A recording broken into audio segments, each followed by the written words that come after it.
All right, guys. Hello, hello, hello, and welcome on in. Seru, thank you so much. Lucy, thank you for your holy shit, your 26-month Prime sub. That is wild. I know Seru, he's like 2 months out from his 4 fucking year. It's crazy. Well, welcome in, guys. Thank you so much. So since y'all went to bed because I streamed late, I made it to chapter 3 in Trails of the Sky. I love the game so much. Oh, that's excellent. Dude, I love the combat system in that game, but yeah, we were done last night. Actually, we wound up staying up and watching some political shit that we won't talk about. But we wound up staying up a little bit later than we probably should have, unintentionally. But anyways, welcome on in. We're going to be playing tonight part 3 of Nowhere to Run, which is I said it was going to be a one-shot and a one-shot module, which it still is a one-shot module. We're just doing it in multiple parts. So this is part 3 of said module. So we are diving back in. We got the whole crew here. We got a little bit of technical difficulty on the end of one of our players. Unfortunately, Roll20 does not like many browsers, which I can't blame them for because it's hard with a lot of these third-party browsers, these weird off-brand browsers that folks use, which I have nothing against. It's just I can understand that it's probably really hard for people to code to all of the different browser sources. So anyways, without further ado, we're going to go ahead and dive in. Everyone's here. We're playing till 10 tonight. I'm going to try my fucking hardest to get this thing to finish. And we'll just kind of see. Yeah, I know, my famous one shot. I never called this a one shot. I called this a standalone module. It is a module. I can't do one shots. Let's be fucking real here, guys. I've been doing this now for 10 years of just this campaign world, and I have attempted multiple one shots and just cannot make it happen. So anyways, I'm gonna go ahead and jump back over to these fine folks and see if we can help Chu figure out his problem. If not, then I'm unfortunately at a loss, but we will start playing so that we can continue. I know he's probably aggravated as fuck because I get aggravated too when my shit doesn't work. But we're going to help him as much as we possibly can get into this. Also, really quick, Midnight Metal was technically a one-shot, just break it into 2 parts. Yeah, but that's the thing. I guess you're right about that. And this is technically a one-shot. When I say one-shot, I intend it to be a one-night event. That's just not possible. Not for my players, not for you guys. You guys are too fucking invested in role playing, which is the best problem a DM can have. The toxicity level of most of our players is very, very bare bottom, very minimal. I rarely have issues with things like cheating, though unfortunately they still do pop up now and then. And yeah, it's lovely to have players who are so into the RP. Anyways, without further ado, I'm going to jump back over to these fine folks. If you have to lurk, we totally get it. We will be playing D&D tomorrow morning from 10 to 2 Eastern, 10 a.m. to 2 p.m. Eastern. We've got the Wildlands, I believe, session 62. It is going to be session, I don't know where it's at. It's session 60 something. But yeah, we're going to try and see if these guys can survive the rest of the night. They're not even halfway through this shit yet. So without further ado, here we go. Thanks, guys. Like that, or just search Minecraft skins. You'll get it. You'll get tons you can just download for free. I'll do it probably tomorrow because I don't want to mess up the. Oh, you're not doing it tonight. Yes. No, you're not touching anything else tonight. I told you that already. All right. I don't have to step in here and referee. All right. So, Chu, I know that you're working on stuff. Can you still hear us, though?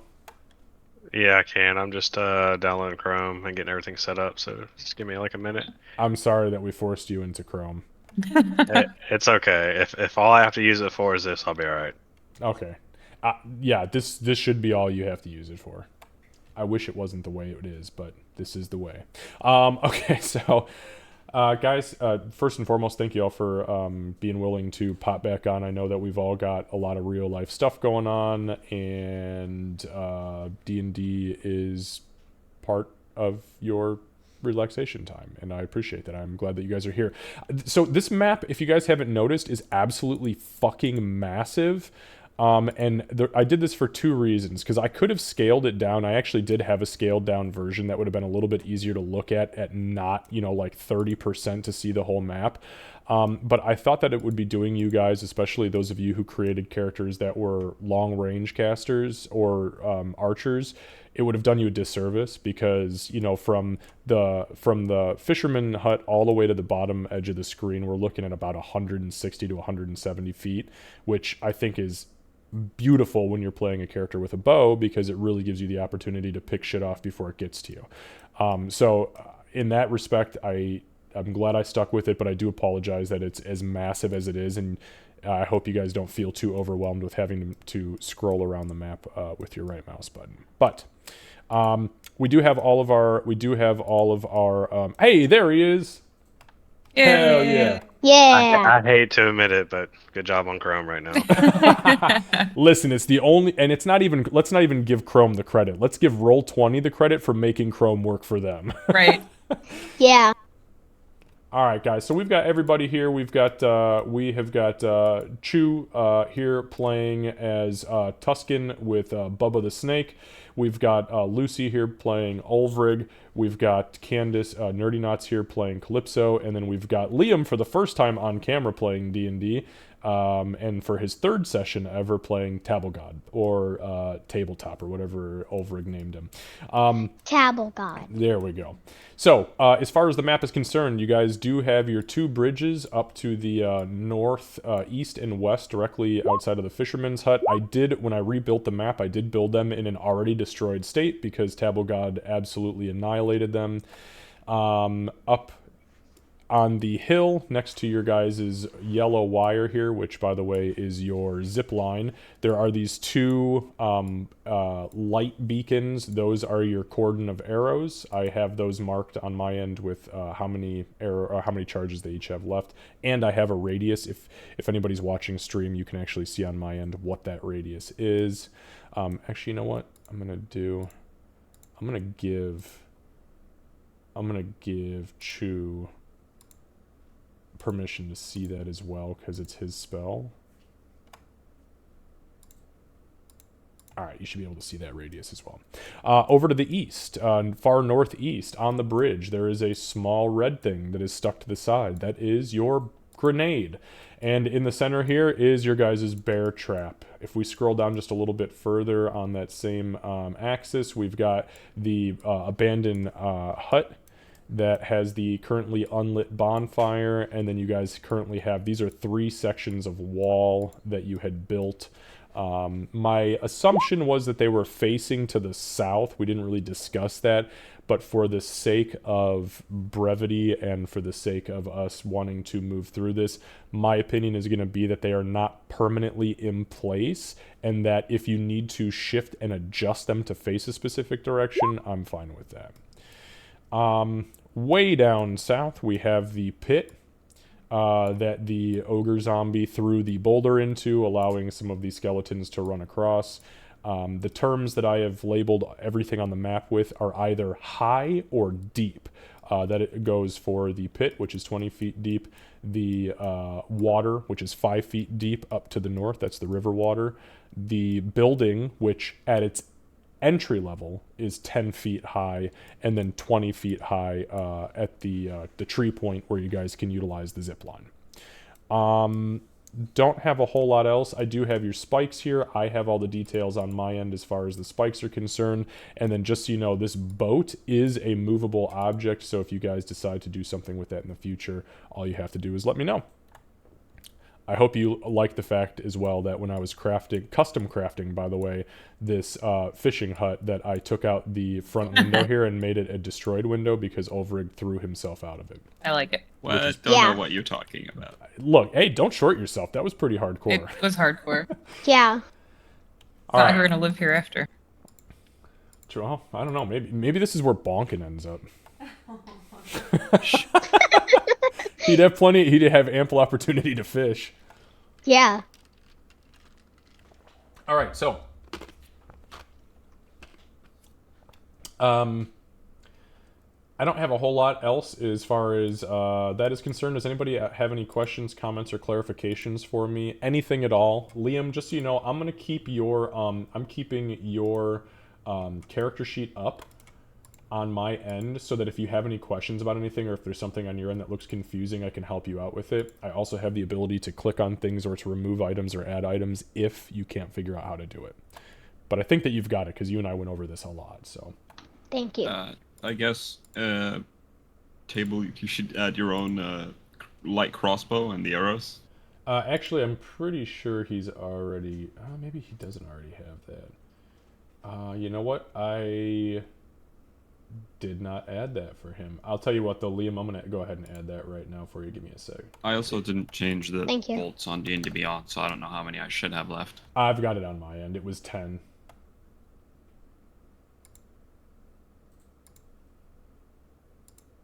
Okay, Liam, so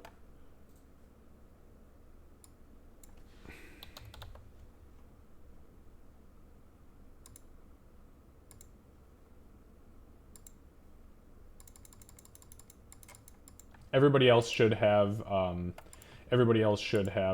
properly reflected arrows and things of the sort. The only thing you guys might need to take out is the rope, but I don't really give a shit about that. It's kind of moot at this point with where we're at, so. And that's not something I say very often, by the way. True. So, Liam, if you, Liam, do you know how to refresh your tab? Yeah. Okay, so refresh your D&D Beyond tab, Tabble God's character sheet, and then you should see under Actions, there should be a light crossbow at the top. Yep. Okay, good. See, man, you make me proud, man. Me too. All right. So, without further ado, let's go ahead and get ourselves into the thick of it. Let me set some ambient music here.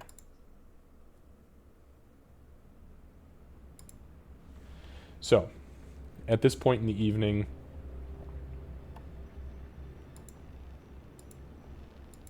sorry, that was a little loud, and that bass that came in was just a little bit too ominous for me.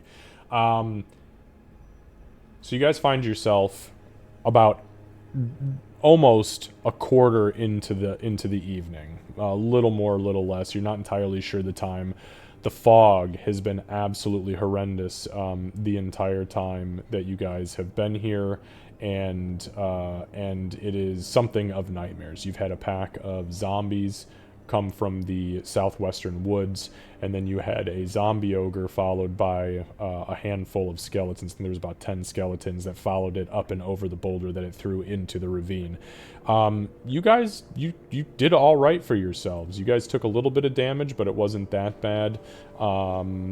Ulfric dove out the window and kind of held the ogre at bay, while Tabblegod fired crossbow bolts, and Calypso and Tuscan blasted the skeletons and the zombie ogre with arrows, and Bubba just fucking went haywire on a couple of them skeletons by himself. So,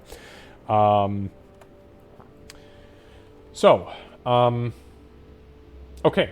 So, with that being said, you guys find yourself having just finished off the ogres. You surmise that you've maybe got, 20 minutes or so. You can hear the howling in the distance. You can hear the yelping. You can hear the things moving on the outskirts. Again, you can see the shadows kind of gleaning and fleeting from the woods around you, up and over your clearing, and then back down in the woods. Sometimes you think they take notice and are kind of coming towards you, but they suddenly stop and move off in the opposite direction.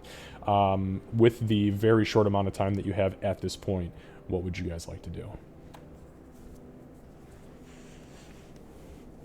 I can't remember if I tried this last time or not, but I guess even in my tired state, Ulfric would see if we can kind of gather up the weapons and stuff of the skeletons, and see if we can kind of, I guess, in a way, repair the spikes. Okay. Maybe adding like in a few spears or something out. So yeah, none of them had spears. They were all carrying short swords, long swords, or bows. There were a couple that had bows. As far as actually repairing the spikes, you could try to... Quick, who has duct tape, and then some. We can tape the swords onto. Yeah, so duct tape's not a thing. But... Why don't you go ahead, you can try to make a survival check if you'd like to, and see if you can use some of the scraps of, like, netting and rope and stuff that you guys still have left over to try to repair. There's only one spike that's damaged, the other one is completely destroyed, and once they're destroyed, you guys do not have the time to rebuild it, so... That's fine. It's just I know this one took a bit of damage last time, so. It did, yeah, right now it's about half of what it was. Still good though. 10, okay, let's see here. Ulrich has not changed in rules, I see. It So- wasn't the dice. So it didn't heal, you didn't manage to do a whole lot to it, but you do manage to strap a couple of the busted wooden ends. You manage to kind of cinch them together. Like there's 3 of them that are broken in the middle, and you get your rope around all 3 of the broken halves to kind of make one now large chunk sticking out. It does regain a little bit of health. Okay, while you're doing that, is anybody else doing anything else important? I think Calypso and Tuscan are going to go back to the tree. Pair ourselves good with the old zip zip line. Okay, so everybody has control over their own characters, so you can go ahead and grab your token and drag them back to wherever you would like them to be. And the same thing goes for you, Tabblegod and Ulvrig. Once you're done, you can kind of set yourselves up. Tabblegod, though, do you have anything special that you're interested in doing at this point? No, I'm just gonna go inside and wait for the next break. There he is. I see him. I see a good boy. Oh my god. Also, that snake hat had me absolutely screaming. Yeah, Man, I wish he would have wore it. It was amazing. at first I didn't even realize it was Bubba. He's a You're- snaky snake, man. Well, All right. Actually, you know what? That reminds me, Ulrich. Why don't you go ahead, since you were doing some digging through the skeleton bodies? Why don't you go ahead and just give me an investigation check, please? Dude, that is so cool. Good job, Time Mommy. Mm-hmm.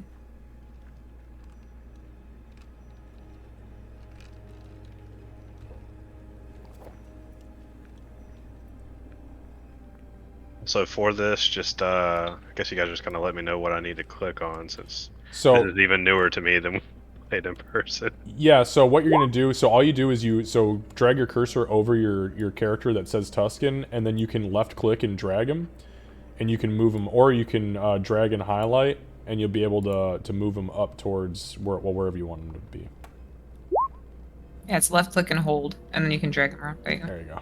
And you can do the same to Bubba. Only you have that capability. Now Okay, with Bubba's gonna be a little bit different. If you highlight Bubba, I actually have all of his stats right there for you. The main stats. So his bite's +9 with a D4 +7, 10-foot reach, which I didn't realize before. Swim speed 30, land speed 30, and then those Dex, Con, Intelligent, Charisma, all that stuff. That's just for his saves. Nice. Yeah, it's a Bubba cheat sheet. All right. So Lucy, you gonna make that investigation check? I thought it was this. No, I said make an investigation check since you were searching the skeletons, because I have something else for you. Well, maybe I don't. No, you don't. 9. Nah, I don't. Sorry. Okay. So you guys get yourselves kind of situated. You two go back up.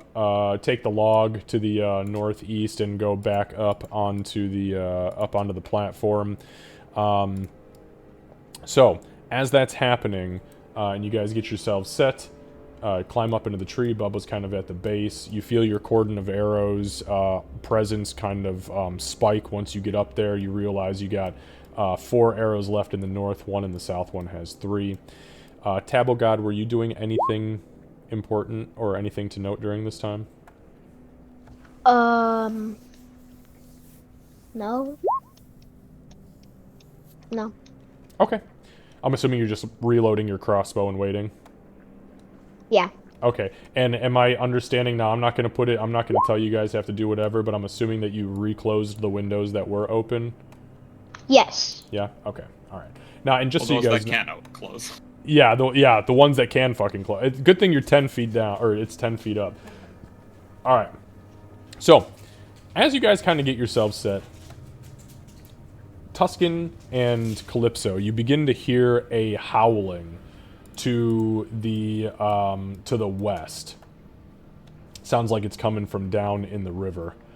Then you hear the splashing, and you are confident it is coming from down in the river. And that is when you see bolting out of the darkness. Actually, why don't you both give me history checks or religion checks, your choice. And then all you have to do, well, you already know, Tuscan, how to do that. God damn. History would not have been as good. No. All right, yeah, not so hot on Tuscan's end. You definitely see him. Calypso, what you would know are that this is a pack of ghouls. So there are. It appears to be that there are probably 3 of the 5 of them are ghouls, as they are a little bit more scrawny and a little bit more monstrous looking. They're running on all 4s, but they are humanoid in nature. Their heads are kind of cocked at this really horrific angle, looking up at you. They have very tattered clothing, and their fingernails are elongated. The 2 behind them you would recognize as a ghast. And a ghast is essentially an advanced form of a ghoul. They're a little bit more sentient, and they are the creatures that have the ability to create ghouls. With a 20, you also would know that they are not pleasant to be around. They create a stench around them that is literally so powerful it can physically stun living creatures, which is what they utilize to then create more ghouls. Okay. So I'll give you, a round's worth of conversing if you want to relay that. So she would absolutely point them out, and she'd say, Tuscan, ghouls, and ghasts, and she'd point them out. How far can you throw that grenade? Good question. If nothing else, just have it ready. We need to get them before they get to our guys down there.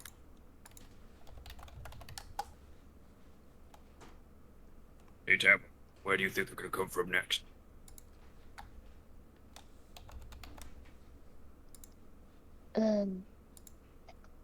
Maybe from where we're gonna maybe do the bonfire. Yeah, that's a good idea, Tab. So the grenade, yeah, I think I may have. It may be listed as bomb because grenade. It's not actually what it was. So I can tell you exactly what it is though. So it's a bomb. It can be thrown 60 feet. So you light it and you throw it, and you can throw it 60 feet. What I would say is because it is a strength-based weapon, you can also throw it an additional 5 feet for every point. For every positive point you have in your strength modifier. So if you have a +1 strength modifier, you can actually throw it 65 feet. If you have a -1 strength modifier, you can only throw it 55 feet. I also would like to use this opportunity to use the sending stone to warn them down below, and I'll let him do his math, and I'll figure out what it is. Okay, so as he is figuring things out here, and just so you know, what'll happen is that when it lands, it will detonate, and all creatures within 5 feet of it will have to make a dexterity saving throw or take 3d6 points of fire damage. And actually, you know what? Hang on. I can fucking... Hold up. I got you. I forgot I can press this fucking button and share it with you in Roll20. There you go. That's your Very bonus. nice. Okay. So as she's giving you this information, you pull out the sending stone. You begin to whisper into the sending stone. You feel the magic activate, and over on your guys' end, who has it? Is it Ulfric. So Ulfric, you feel a static kind of ripple through your mind, and you hear Calypso's voice say, Ghouls and ghasts heading your way. Don't get too close. They will stun you and turn you into one of them. Get ready, table. Seems like we got ghasts and ghouls. I don't know where they're from, but don't get close. That's about all I got. Okay. And then in his head, without knowing what's like, if it goes both ways, which I don't think it does, he'll just go, where they coming from? All right. So, with that being said, everybody go ahead and so what you're going to do is you're going to, and this is for the folks who have not done this before, we're going to roll for initiative. But the way you're going to do it is you're going to click on your character token, and then you're going to go into D&D Beyond, and you're going to roll your initiative, and it should automatically populate it. If it doesn't, I can add it manually, so it's not that big of a deal.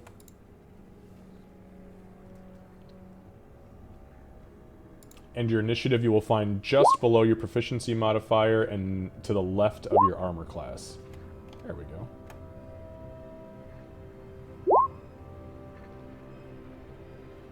You see it, Liam? No.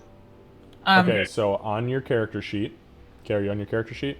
So It's you're gonna next to your Yes. armor. okay. So hold on, one person here. Just let it be me. You see your armor class? Okay, so you don't see your armor class? Okay, so it says 18. Right in the middle, just above your actions, above the light crossbow. See where it says 18 with a little shield? On your character sheet, but Yes. Okay, now go to the left of that. You see that long word there that with a -1 that says initiative. Yep. Okay, click it. there you we go. All right, so beautiful. And you had clicked on your character, so it has already happened. So we got a 20. We got Jesus Christ. We got 2 20s, a 7, and okay. Tuscan's 20 was for Bubba.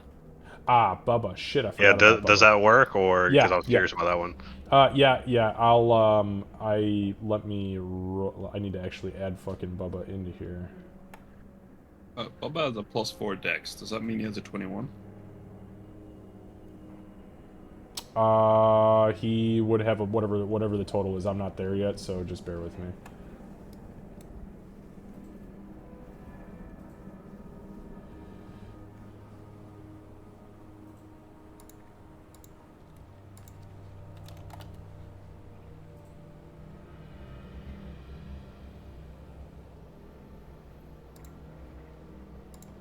Alright, give me 1 sec.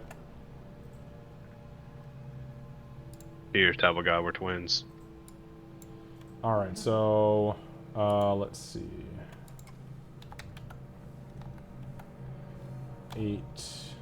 Calypso was a 12. Alright, and sorry, what was Bubba's then? Okay, so you rolled, which one was for him? The 20? 21. Yeah, it should be a 21. 21, okay.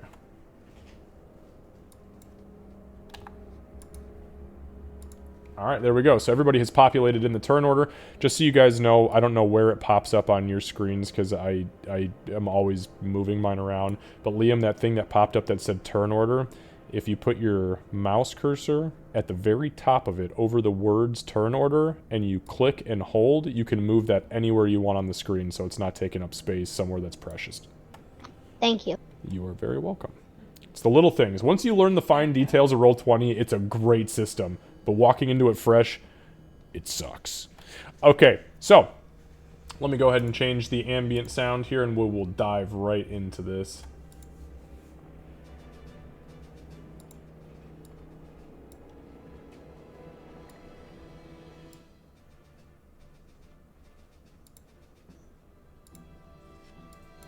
All right. No, not.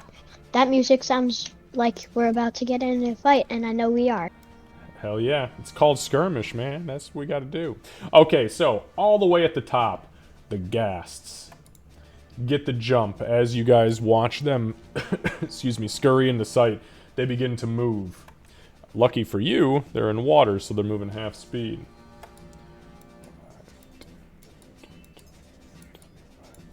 So I'm going to move him there because he had a dash. So that's 10, 15, 20, 25, 35, 45, 55. All right. So you see these two creatures just gnarly as hell, huge, disgusting tongues hanging out of their mouth, this almost putrid gas spilling out of their skin in these big open pores, these pocks and boils, begin to charge you guys. Bubba. Alright, so Liam. I'm just gonna have Bubba hang tight for a second. Alright. Ulvrid. You get the message through the Sending Stone. Also, for those of you who have a Sending Stone, just make sure you mark the charge off. You get the note from the Sending Stone. You tell Tabblegod shit's about to go down. What would you like to do? Alright, I guess since I wasn't told where they were coming from, I'm gonna probably go to here where I can look out the windows because I can tell like they're not coming from the front. Okay, make a perception look check. Because remember, it is nighttime, but it's not black. Oh, Sorry, ignore that. I was trying to mark it off. you know what, though? It's made with disadvantage because you're exhausted. 21's good, though. Let's start there. Let's only get better.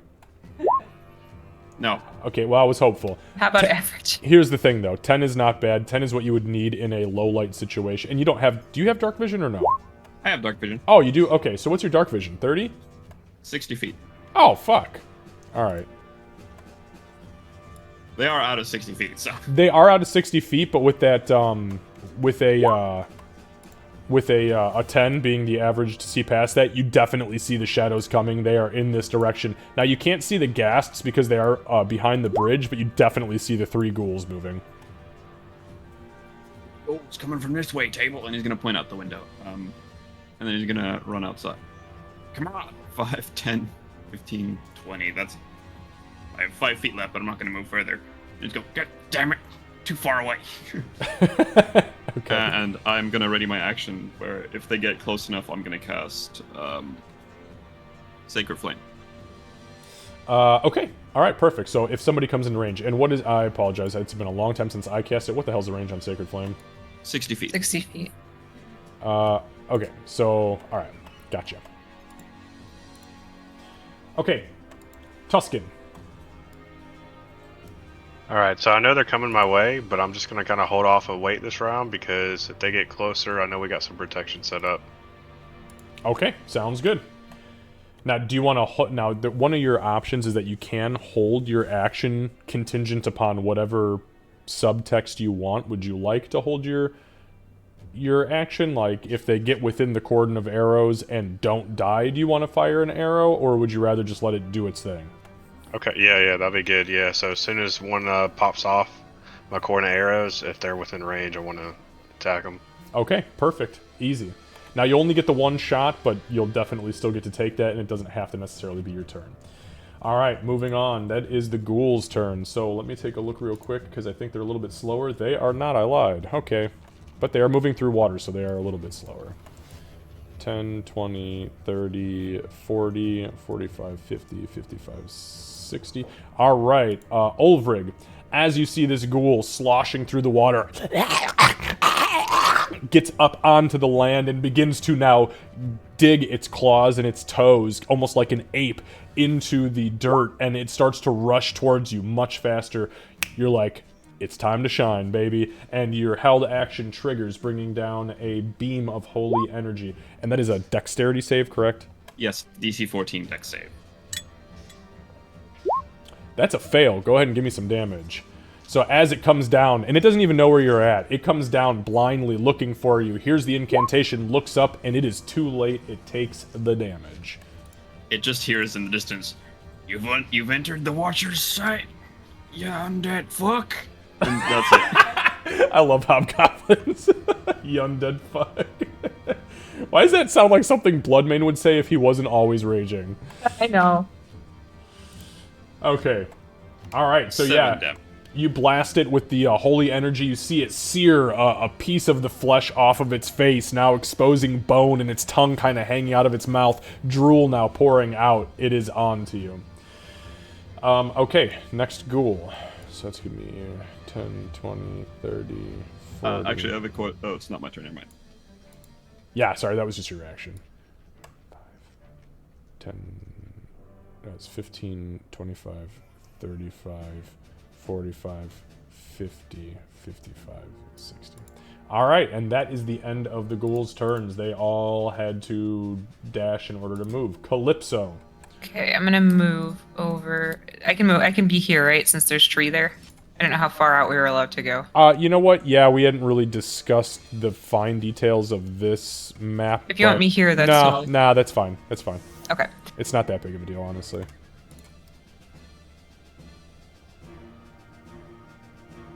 Okay, so this guy's 65 feet from me. I'm actually going to cast flame arrows on my quiver. All right, can you ping it or just give me a heads up on... Oh, okay. I thought it would. When I want it to share, it doesn't share. Hold on a second. Well, it's fine. Actually, I can just pull it up.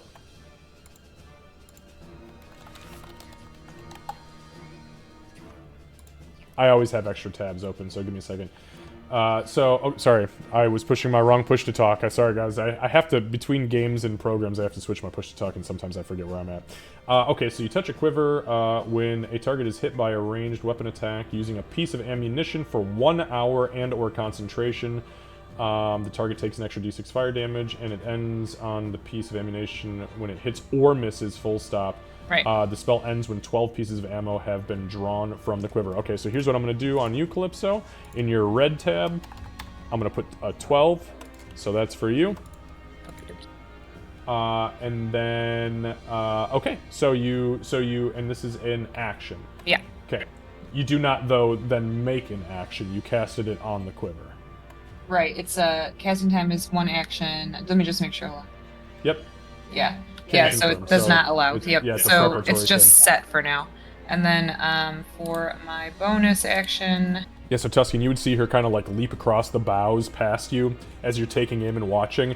She like whispers this incantation, and as she touches the top of her quiver, you see smoke and steam start to rise out of it, and the bottom of the quiver starts to glow red hot. And that's all that I am going to do, but I am going to be ready to shoot at them for my next turn. All right, I'm going to go ahead and put concentration on you since you got your Thank you. fiery arrows, and then I'm also going to put this on you so that we know that it's the arrow spell. All right, so I got like little icons that I'll put on you guys for specific things. Actually, that reminds me too. Tabelgod, you... Oh, speaking of Tabelgod, it's your turn, buddy. But give me a sec, because you are going to get your acid resistance token. Oh, yeah. Okay, Tabelgod. I will move out with Ulrug, Okay. and I'll have my flail out, and I'll just be ready for when they come over. Okay, so you don't want to take any pot shots this round? No. Okay, sounds good. All right, so that is going to bring us to the top of the round with the ghasts. The ghasts continue to move. 10, 20, 30. All right, so this ghast steps into the cordon of arrows. Nice.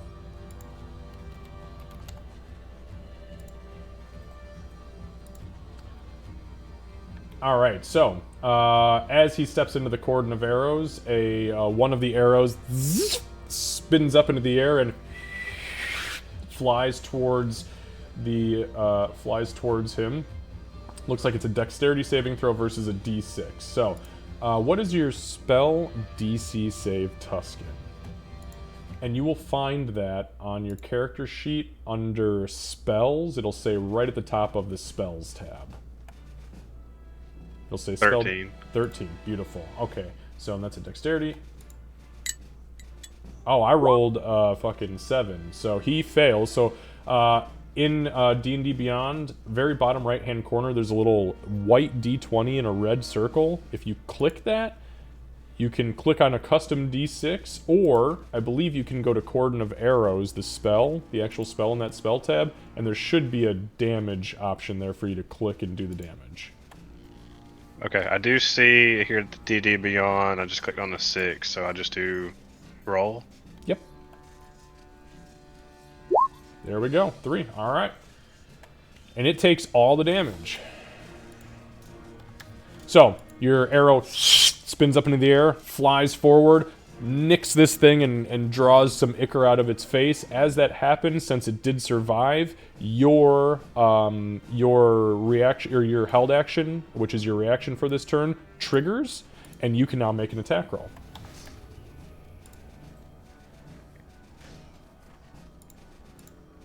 Alright, so for the attack, how do I need to click on him, or? Yeah, so what you'll do is whenever you're making your attack, just go back to your actions tab, and then you can go either to attack or all, and then just select your longbow, and wherever it has the hit/DC column, you'll click the plus, whatever the plus is, and it'll auto roll it from there. There we go, 12. All right. So 12 is not great. Oh, 12 just misses, unfortunately. So you fire your shot. You were hoping... You've never seen a ghast before. These things are ghastly, quite frankly. As the... I'm sorry, I'll stop. As the cordon of arrows hits it, kind of dodges to the left, and your arrow... I almost made a political joke. I shouldn't do that. It misses it completely, so... Alright, I know. Too soon. Alright. So, that's your reaction, though. The next ghast. 10, 20, 30... That's 5, 10, 15, 20... 16, 10, 20... Sorry, they had to double dash. Wait, no. 10, 5, 10, 15, 20, 20... Okay. Making sure I got my movement here right. Alright, so the second ghast steps into the cordon of arrows, and it also fires off another charge. So let me roll a dex save. Okay, now that was a dirty 20. Yeah, so manually update the arrows. Sorry, I should have mentioned that to you guys. So if you go into your inventory and you scroll down to whether you're using a bolt or an arrow, just click on the line item, and on the right-hand side, there will be a little window that pops up, and you can change the quantity up or down. That is a great question, though. And thank you guys for having patience. I know it would be tough for me to tell you, spill everything at you in one shot, so as it comes up is so much easier. It's the easiest way to learn this. Okay. Ghasts have finished their turn. The arrow missed, unfortunately, from the cordon. So Bubba. Actually, you know what? Let me just make sure that cordon isn't for half.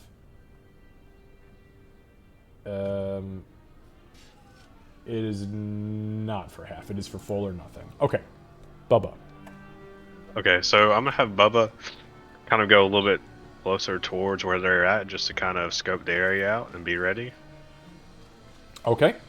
So each, just like in the tabletop version, each square is 5 feet.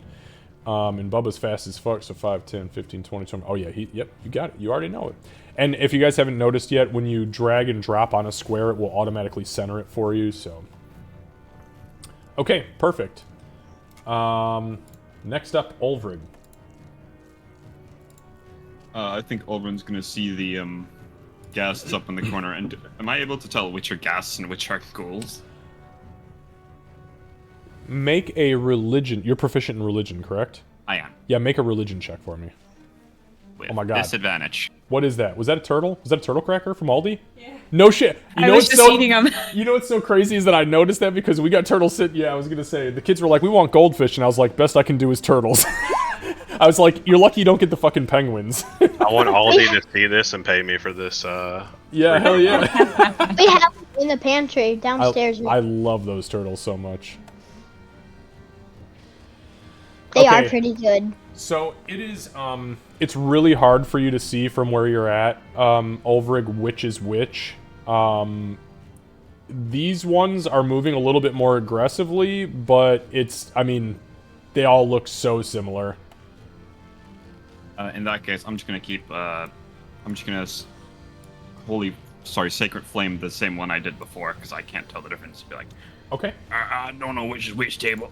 Shoot whichever one you think you want, not really, and then I'm gonna shoot. Okay. So another prayer goes up, the incantation comes down, and this beam of holy light flashes across the ghoul, and he rolled even worse than he did last time. A 5 this time.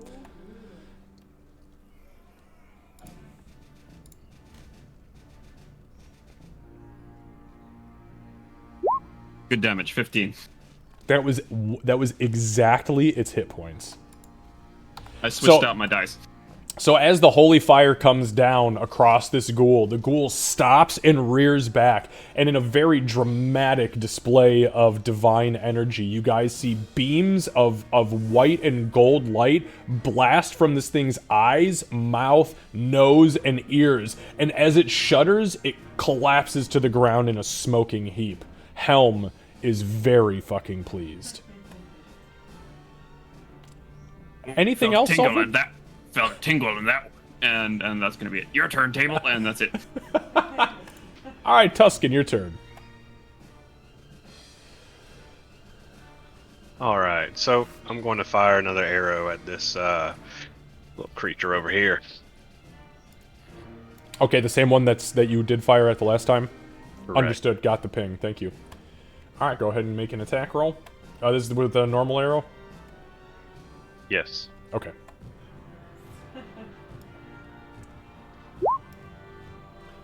Again, a 12. It does not land, unfortunately. You do have 2 attacks since you're a ranger, so you can fire another arrow if you'd like to. Oh, I'm going for it. All right.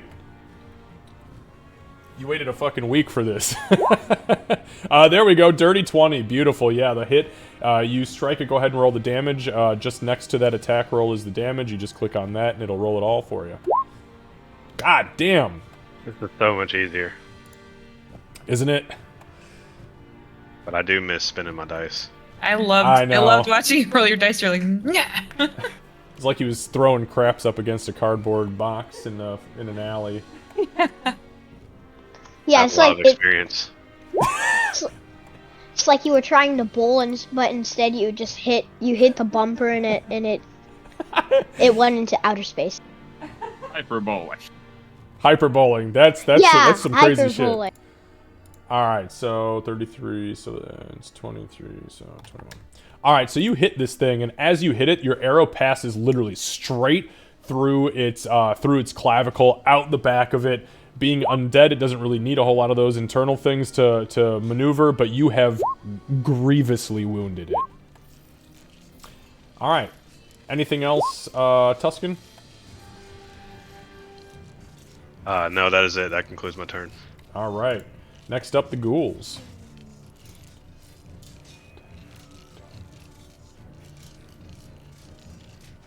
Alright, so this ghoul gets to here. It enters the cordon of arrows. That cordon of arrows, you feel the aura, Tuscan, vanish as the last arrow flies up and spins towards it. Let me make a dexterity saving throw. Oh, man, that was almost an 18. Roll a 4. So go ahead and, yeah, roll that d6, because it strikes it.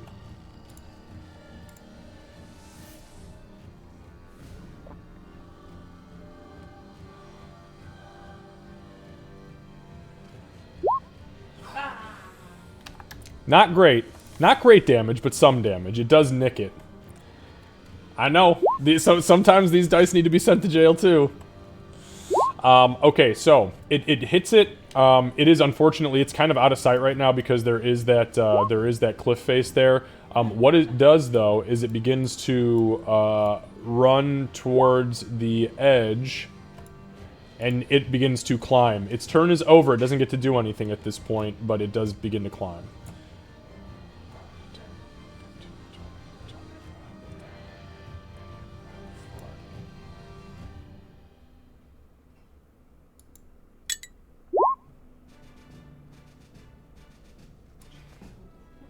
All right, so using its dash action, the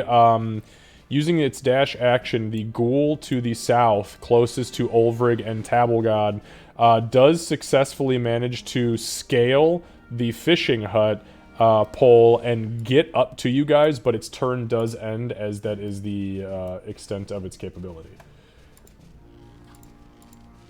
Calypso. Oh shit. All right, that's a ghoul down there. Okay. Which one was the ghast? Is this one a ghast here? Yeah, that one's a guess and that one's a guess. Okay. Yep. The ones that if you zoom in real close, they have white hair. Okay. Okay. Yep. And I'm assuming I can't see this guy since he's climbing. Correct. So I want to try to shoot a fire arrow at this one, and it should be at normal because he is within my 80. Yep. Go ahead. All right.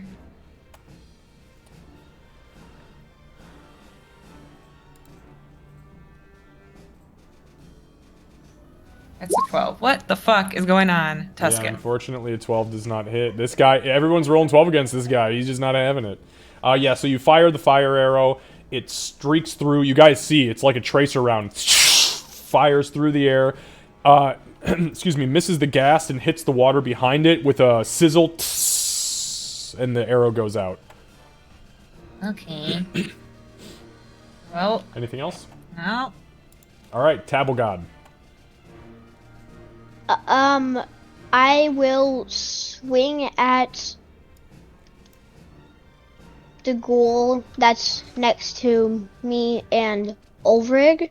Beautiful. So in your character sheet, like we talked about, all you got to do is click on that the plus that is next to the +1 flail, and it will make the roll for you. So yours should be the +7. Beautifully done. Yep, and a 20 absolute. Oh, actually. Wait, hang on. What did you actually roll? No, it would tell me. No, that's a total 20 total. It's if he rolls a 19 or 20. So if we did figure it out though, he rolled a 19 during test. It because of the way it's coded, it will automatically proc it as green and show it as a crit. So 20 hits. Go ahead and roll the damage, which is right next to that +7. It's the D8 +4. Holy shit. You brought a perfectly healthy ghoul from full health to bloodied status in one swing. So, Tabblegod, as this thing climbs to the top, Ulfric has just annihilated one. You swing your flail around and hit this thing so hard in the side of the head that its head bounces off the window pane, cracking but not hurting the window much, but it definitely leaving a huge imprint in the side of its head with the flail. You have a second attack. So I'll swing at him again. We're gonna work.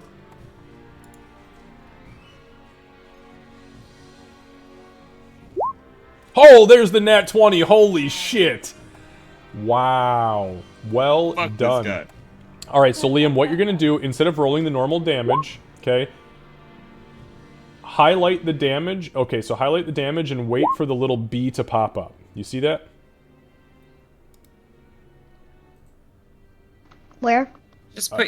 So what you just did, next to the +7, you're going to right-click on the damage, and you're going to click the words crit damage, and then you're going to click roll after that, and it will automatically roll the crit damage for you.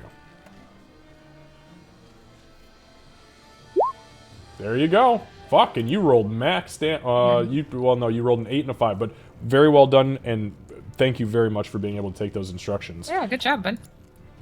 With that being said, you Control-Alt-deleted that bitch off the face of the earth. So, as you swing around again, the ghoul's head bounces off of the window, and as it looks back at you, some of the teeth falling out of its mouth, you swing up, and as you uppercut it, you completely tear its throat from its esophagus backwards, partially decapitating it, up and over the edge and onto the ground. It doesn't make a sound when it hits, you just hear the and it's silent.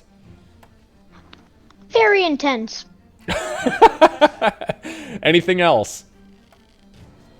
Nope. All right. Let's go back to the top of the round. The ghasts. So.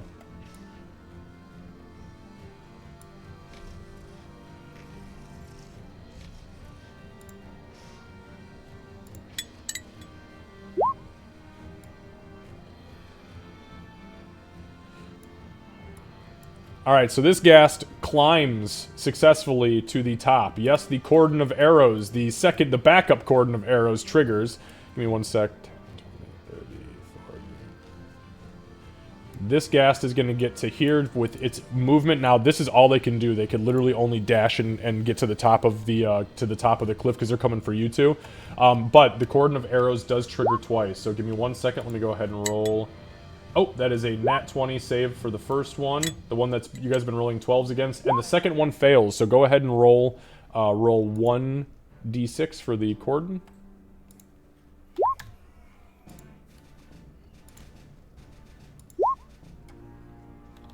All right, so as the second one gets to the top, so the arrow flies over the head of the first one. Second one strikes it in the arm. Arrow is sticking out of it currently.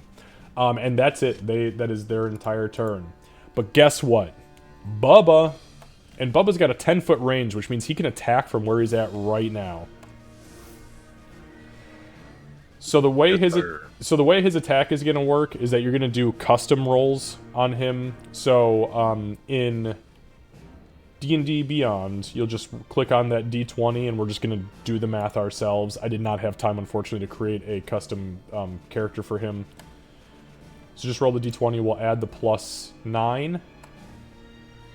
Okay, so just roll just a D20 from the dice. Okay. Yep, just from the dice. And then we'll just add the 9 to it to hit. Oof. Not great. So that's a total of 11. 9, 10, 11. And unfortunately, that does miss. And he only had one attack, right? Did we determine? Yeah, it was Yeah, I one believe attack. I Yeah, believe so. It was just a bite. Okay, do you want to have him do anything? Do you want to have him move? Because he can still move if you want him to.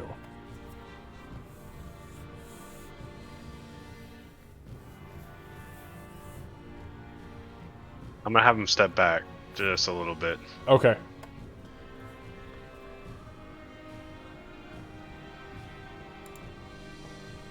Alright. Ulfrid. So I guess it's gonna be a height thing, because this guy is 50 feet from me. But I'm, I guess, 10 feet down. So yes, you are 10 feet down, but you are actually, no, you're not 10 feet down. Let me back that up. So this over here is the height of the tree. So the tree is 20 feet from this base. You are about even with the level of this, so we'll count it as 50. Alright, in that case, he'll go. You're going to the wrong people. Or for good shit, Table. You just stopped him from, his bad smell paralyzing us or something that she said. And then I'm gonna... then I'm gonna cast, Sacred Flame. Anyway, here and watch this! And he's gonna Sacred Flame. Alright. Go ahead and make a dexterity saving throw. What's your DC? 14. Oh, bitch, I rolled a 13. Rude. Okay, yeah, so again, you say, watch this, and as you turn around, the gas hears you, like, shit-talking it. It turns around and, like, goes to leap out of the way, but it's in the process of climbing up to the very top of the, of this platform here, and just takes the full damage.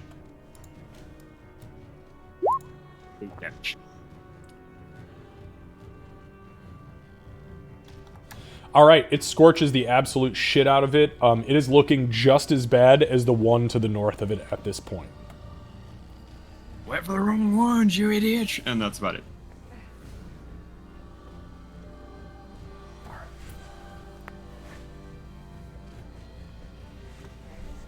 Yeah, it's just fucking with my back. Alright, sorry guys. I got a new desk chair and it's fucking with my back. I don't like it. I think we're gonna have to Yeah, I don't get you like something else. it. Okay, so that brings us to Tuscan. Alright, yeah, so I'm gonna fire at the gas that's just to north here. How do I ping again so you know which one?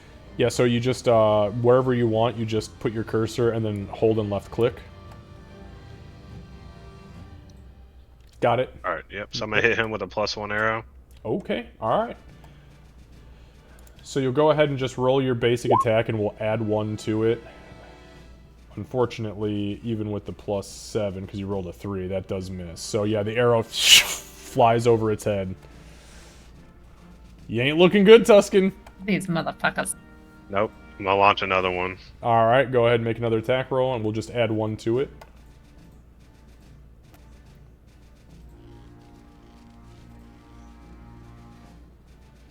Hope you're praying to hell. No, and that one, what the fuck? Oh no. Oh no.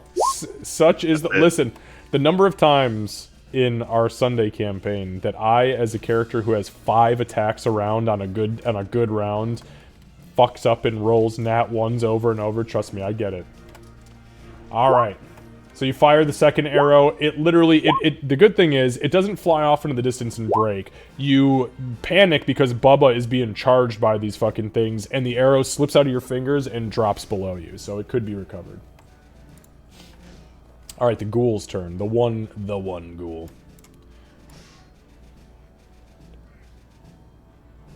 Alright, so the ghoul's gonna get here, but it is gonna trigger the cordon of arrows. Leaving one more charge. Dexterity saving throw. And I rolled a nat 1 on the dexterity saving throw, so go ahead and give me damage for that arrow. D6, right? Yeah, D6. Not bad. All right, so the arrow strikes it. It kind of looks around like, where the hell did that come from? Realizing there's only a snake in front of it. It does make it to Bubba, unfortunately, within its 30. Now, mind you, this is the first time you guys have been actually attacked, so it's going to try to attack Bubba. It is going to try to claw Bubba. Actually, you know what? Nah, fuck it. It's going to try to bite Bubba.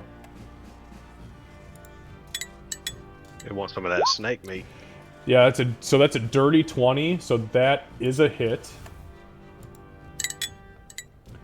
God damn, so Bubba takes 11 points of piercing damage. As Bubba kind of coils back into himself, this ghoul launches itself at him, gets hit by the arrow, and reaches down, grabs up Bubba's midsection, and just, I mean, almost tears him in fucking half. So I will keep track of his hit points. And just see, actually, I didn't mention this either. So if you guys highlight your character, and this is something I'll explain. Well, Liam, I know you can hear me. Actually, Liam and I talked about this. But if you highlight your character, like if you click on them, the green bubble at the top is your health, and the blue bubble to the right is your AC. So he took 11 from 20. That gives him 9 hit points. All right, Bubba's not looking good. So that's the end of its turn. Calypso. All right. I'm going to. Fuck, I know Bubba's not looking good, but I don't want these ghasts getting too close to him either. I'm gonna shoot at this one. Okay. Go ahead and make an attack roll. That's the ghast. Got it.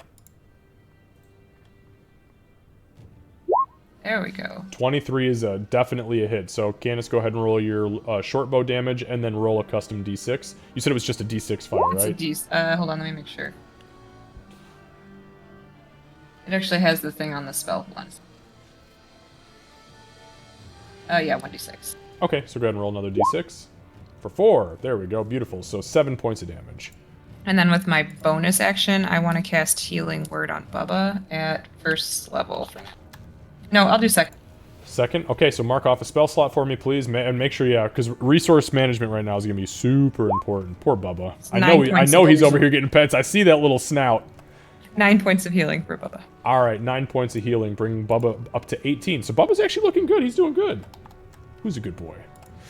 All right, so you fire the flame arrow. You guys see the tracer round hits this ghast. It screeches and kind of rears back, clawing at the arrow in its chest. And then with that, there is a singular verb that or a singular syllable, not a verb. It could be a verb. It might be a fucking verb. What do I know? But a syllable leaves Calypso's mouth. And as it does, a small green spiral spins around Bubba, and he mends back together magically. All right, that's going to bring... Anything else for you, Calypso? No. All right, Tabble God. I will move to try to get closer to the gas, but not too close. Okay, let me ask you before you move, because you're going to jump into the water from 10 feet up. It's okay if you do. I just want to make sure I'm understanding correctly. What is your intention? Yeah. What are you trying to get close to do? Hit him with the flail? No, I'm trying to, I'm going to use my acid breath to try to destroy him. That's fucking hardcore. Okay, I accept it. Go ahead and make a... So, on your character sheet, Liam, next to where all of your weapons are, where the attacks are, there are your skills. Okay, why don't you go ahead and make an acrobatics check for me? Well, hang on a second. Let me think about that. I'm assuming that because of how strong you are, you're trying to kind of superhero 3-point land in the water instead of like gingerly roll. So what? Yeah, he's swan dive into 5 feet of water, and that's when he broke his neck. So why don't you click on the athletics check? Make an athletics check for me. Do you see where that is?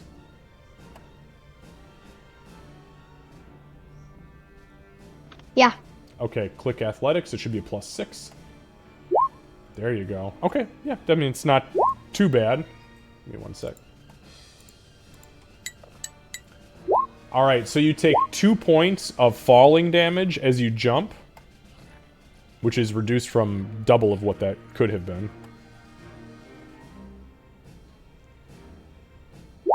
Okay.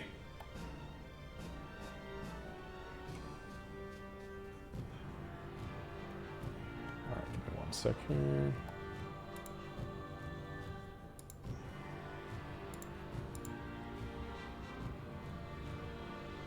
Yeah, because that should have been 2d6, so you got lucky. Alright, so you jump into the water. Poosh, splash. I will, do you remember how to do the damage on your character sheet? Yes, I already did it. Fuck it, my man. Alright, excellent. Okay, so you jump into the water. Now, because it is 5 feet of water, you are moving at half speed. So jumping straight down didn't cost you anything. However, your speed is 30.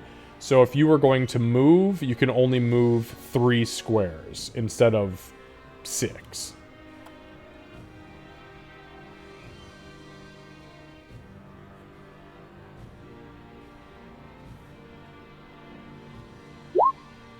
Nice. 2. Yep, good job. And 3. Now, what you can do is you can do what's called dash if you want to take your action to dash, which means that you can move an additional 3 squares in the water. And I'm assuming you're probably trying to go here, or are you trying to get here so you can spit up at them? Yeah, that's what I'm trying to do. Okay, now just so you know, this cliff is 10 feet up, so you'd only be able to hit the one on the edge, and it wouldn't be until your next turn. So you could go to the edge and try to climb up here if you want.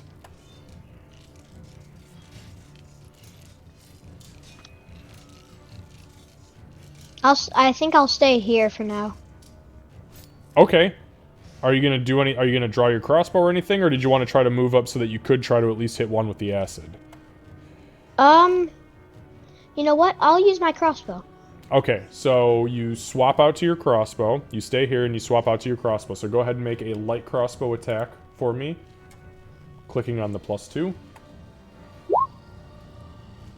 Damn it. Unfortunately, a 12 just fucking misses, man. These guys are sly little shits. So you unfortunately you do miss with the crossbow. It fires up, just barely nicks it, and flies into the distance. All right, that's gonna bring us back to the top of the round with the ghasts.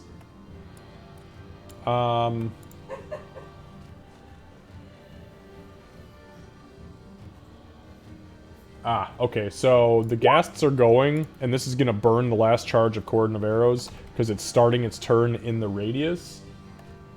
So let me make a dexterity saving throw, and that is a 16. It does succeed at dodging the arrow. So the last piece of ammunition flies at it, ducks out of the way, and then it begins to move.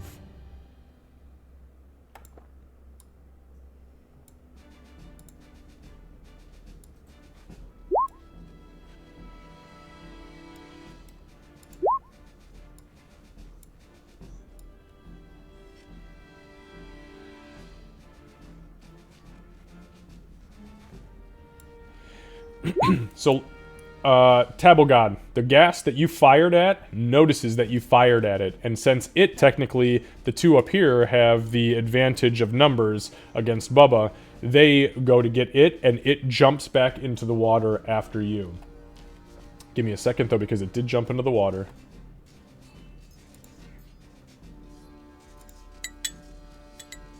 And it does not succeed at its save.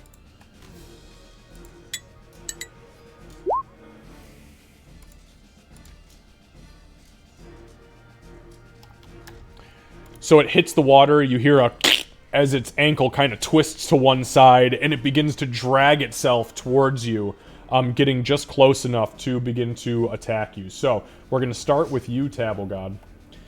As it gets within... Oh, actually, I take that back. It doesn't work. More to come. Okay, so the ghast is going to try to... It's going to try to claw you. It wants to turn you into a ghast. That is a 21 to hit.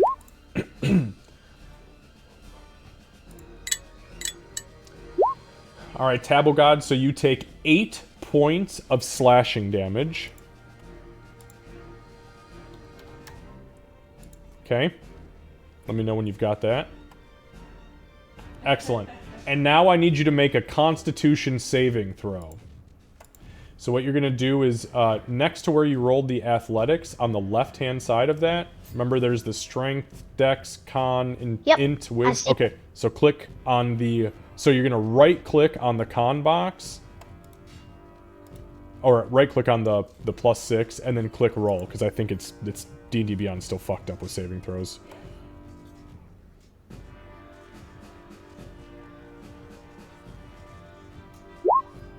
Holy shit!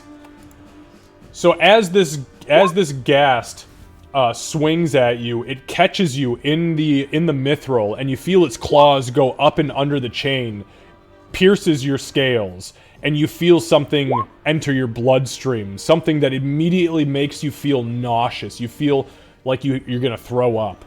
However, your body resists it completely, and there is no other effect. That's the end of its turn. The ghast up near Bubba is going to attack Bubba. It is also going to try to claw Bubba. Oh, whoops, I didn't mean to do that. I guess I did it all at once. Okay, so, let's see. I rolled a 16. What the hell is Bubba's AC? Shit, did I not put that on this chart? Hang on a second. I have DM notes in here somewhere.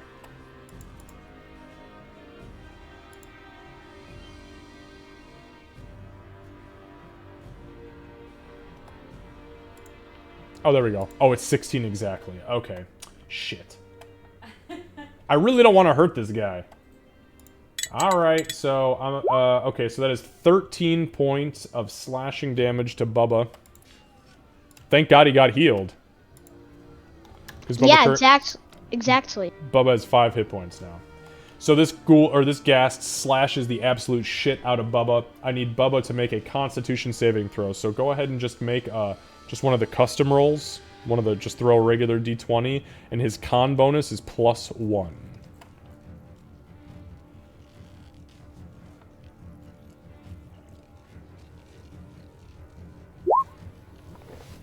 Bubba is fine. He resists the toxins of the ghast's claws.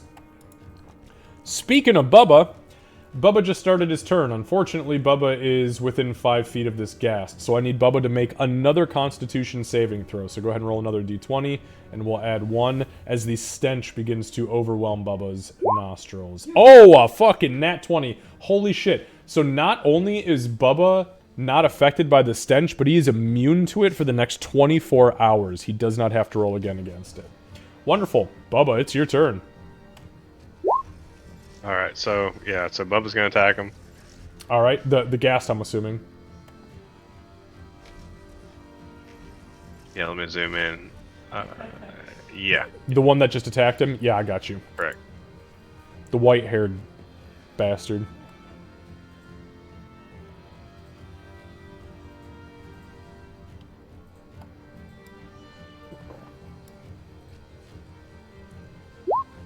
Holy shit, yeah, that's a fucking hit. That's like 20-something crazy. 20 fucking 6? Something? 6, yeah, 26. Yeah, he hits.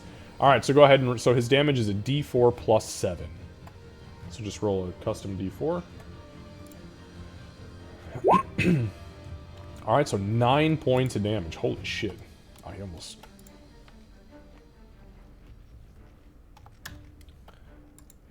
Bubba and this ghast have very similar hit points right now. Yeah, so Bubba kind of rears back after getting after getting clawed, and he lashes out, and he bites onto this thing's arm, and as he pulls away, he gets a good 8-inch strip of flesh and muscle torn right off of this thing's forearm. It starts to screech and howl, and Bubba is just not putting up with his bullshit. Nice, Bubba. Alright. That's going to bring us to Ulvrig. Right, Ulrich is gonna see Table down there with a ghoul, and God damn it, Table! I told you not to get too close. And he's gonna. Ulrich's gonna also see that Bubba's over there not having a great time, and I'm going to long jump.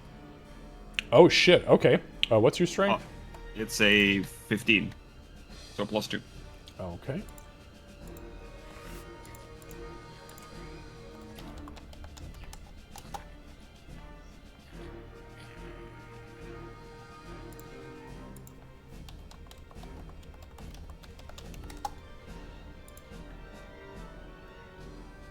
Alright, are you moving first or no? This is a standing long jump or a running long jump? I think he'll move backwards. Should be like 5. Just move through the door and just go. Just kind of move here and go 5. Here, right in front of the door, and go 5. So, okay. I need 10 feet. So I'll It's get 10 feet. Yeah, it's 10 feet in a. It's 10 feet in a straight line. No, it actually doesn't say that. It says that you've got to. Well, if you're jumping though, you have to move in the direction you jump. So, if you move kitty corner, yeah, you're gonna have to jump diagonal. Which, if that's what you're going for, then so be it. Actually, I think he'll move in the door and just kind of like hold it open behind him. Perfect. And then he'll jump forward this way, 5, 10, and then leap. Okay, so you move 10 and then you run 10 to jump. So you 20, have 10. So you've got 10 feet of. You're 30 or 35 movement. I have 30. Okay, and you said you had a +2. Was your +2. Was Yep. your strength? Okay. Okay, so. So what is your total strength? 14? 15. 15 total? Okay, beautiful. So yeah, you can jump 15 feet. Awesome. So I'm gonna jump 5, 10, 15 here, but mid-jump, as he's still like 10 feet up essentially from where he is, he's gonna point towards the ghast in front of the ghast by Bubba who just hit him and go, Helm, watch over this snake, and I'm gonna Sacred Flame him. Okay. Okay. If that's possible. Anything is possible in the world of D&D, my dear Lucy.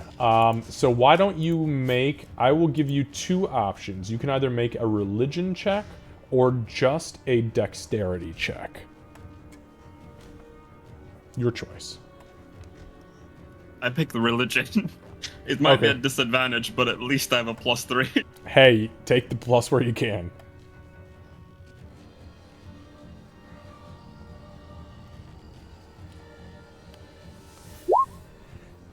It was gonna be a 9 for a second. So, as you leap up, you begin to... You realize mid-jump in full plate how fucking tired you are, and you cannot get the incantation off in mid-jump. But you do land. Go ahead and give me an athletics or acrobatics check for the landing, because you did just leap off of this. It's a nat 1. I rolled a nat 20 and a now. No, a 14 and a nat 1. Wow. So you took extra damage because of the nat 1. I swear to God, I rolled all 1s. You take 3 points of damage for landing. You just listen. If your character doesn't believe in his god, you better. He definitely does. Yeah, so you hit like a sack of shit. Not only though do you hit, you go sploosh into the 5 feet of water. You are effectively knocked prone. So you can stand up, but it's going to require another half of your movement, which is only 5 feet at this point. So you stand up, cannot move any further. You still have your action, but you are all sorts of hot mess. Very true. And I'm guessing I can't see up here to cast the spell anymore. So 10 feet up. Give me a second. I want to take a look at something. Because you are... Because you're 45 feet away from him. But it is 10 feet up. Is that I Yeah. want the one who just attacked him, so I want the gas. Oh yeah, you can't see the ghast. You can see the ghoul though. All right. In that case, I will go. I'm on my way, table, and then I'm gonna cast it on the ghast instead and go. Okay. All right, so Sacred Flame incoming. That is a 22 dex saving throw. The ghast and table both watched you do this crazy shit. They heard you shuffle in your full plate 20 feet around the fishing thing, jump, begin to incat, go, oh, fuck, splash, pull yourself up out of the water and go, Hannah! The rest of the incant, and then it just goes to the right. Even Table God is like, ooh. You know, I don't want to talk about the last 6 seconds, and then that's it. Okay. Alright, that's gonna bring us to Tuscan. I tried to be fancy and it didn't work. All right, so I do have a question too. Sure. So the fog that I have does does that obscure undead vision, and also does it obscure ours?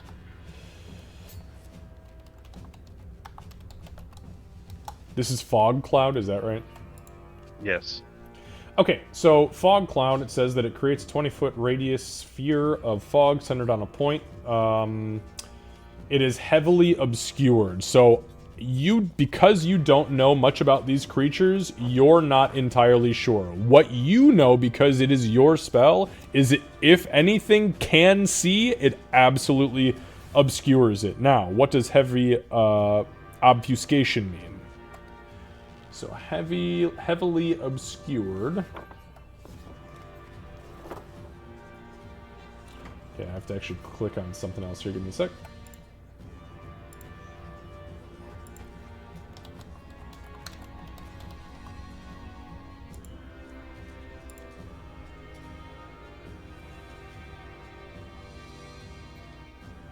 Alright, a heavily obscured area blocks vision entirely. A creature effectively suffers from the blinded condition when trying to see something in that area.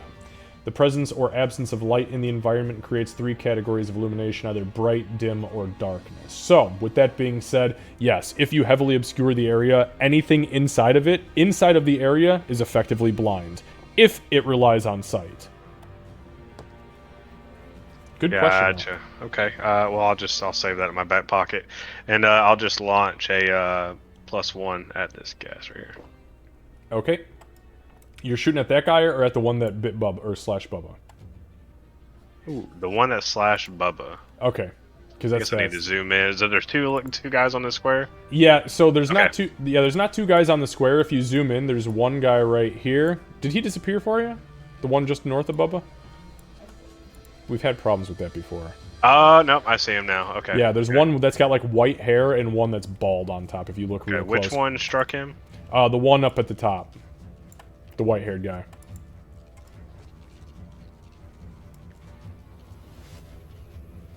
Yeah, the animated tokens I have, like, the best way to view them is at 100%, but I know it's not easy with this fucking gigantic map. Oh, 23 absolutely hits.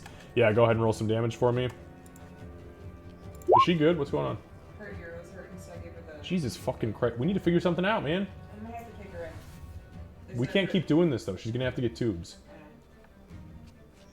Alright.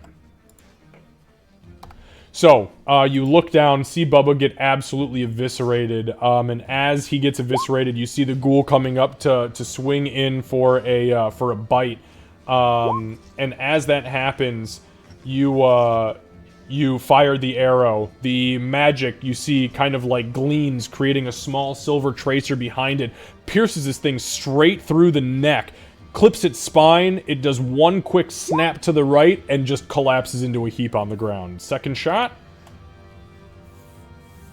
Alright, so second shot is going to go for this other guy here. Okay.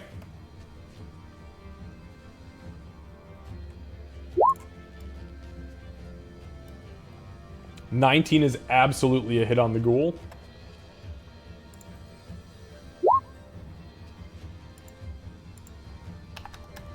And as you see the ghoul kind of preparing to pounce on Bubba, It looks up at the gas that just got one-shot KO'd by your magic arrow, and it catches one in the chest. It blows a hole the size of a golf ball through the center of its mast, out the back of it. It looks down. It's still standing, but it is not looking good.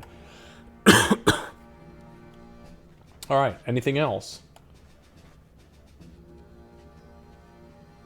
Yeah, so can I move closer to Bubba?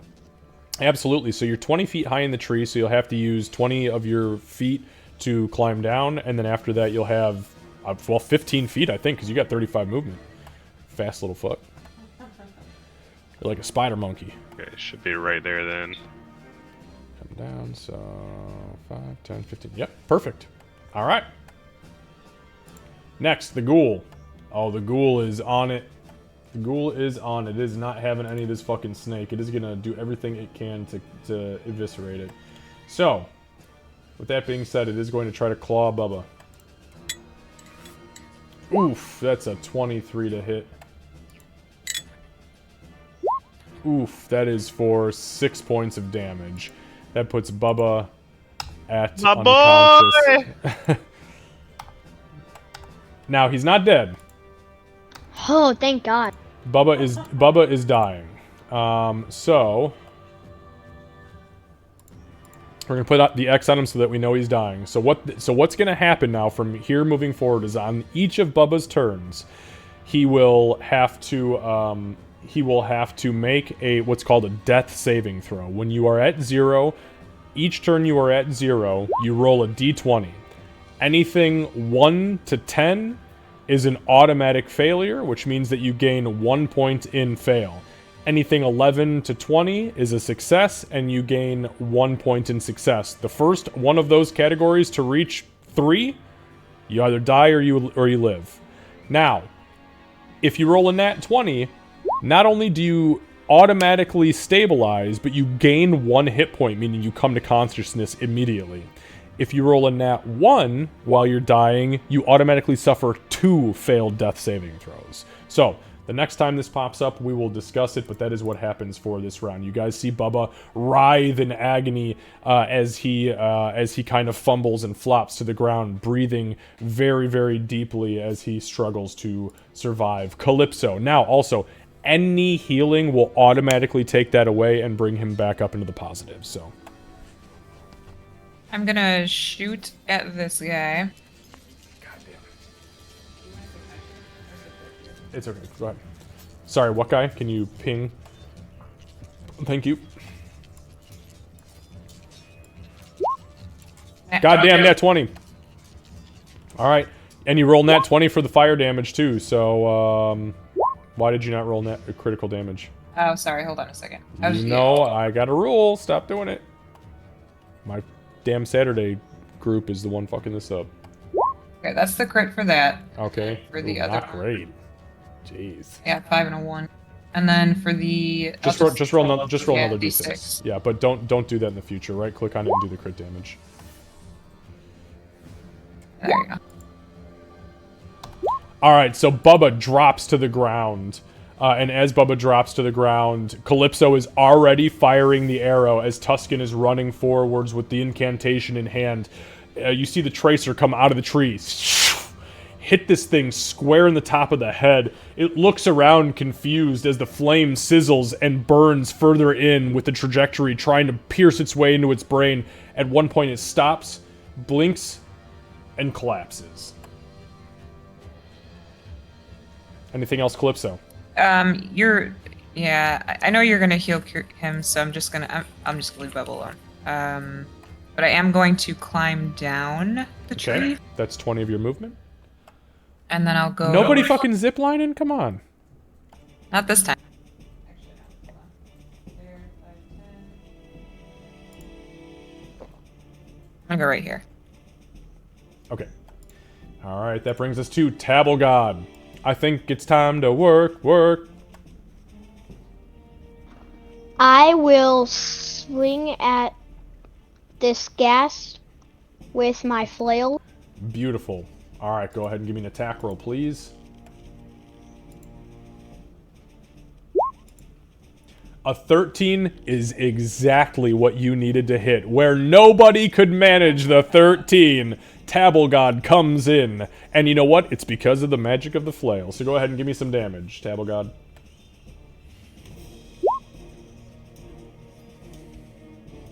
All right, 8.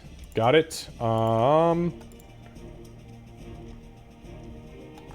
right, and you have a second attack. What would you like to do with that? Hit it with the flail? Yep. All right, so you smack this thing in the side of the head. It kind of you hear a crack in its neck as it looks back at you. One of its eyes, it's hanging out of the side of its head. Its jaw's kind of shattered, but it's still trying to get at you. Give me another attack roll. 24. Fuck yeah, another hit. Go ahead and give me some damage on that. Another 8.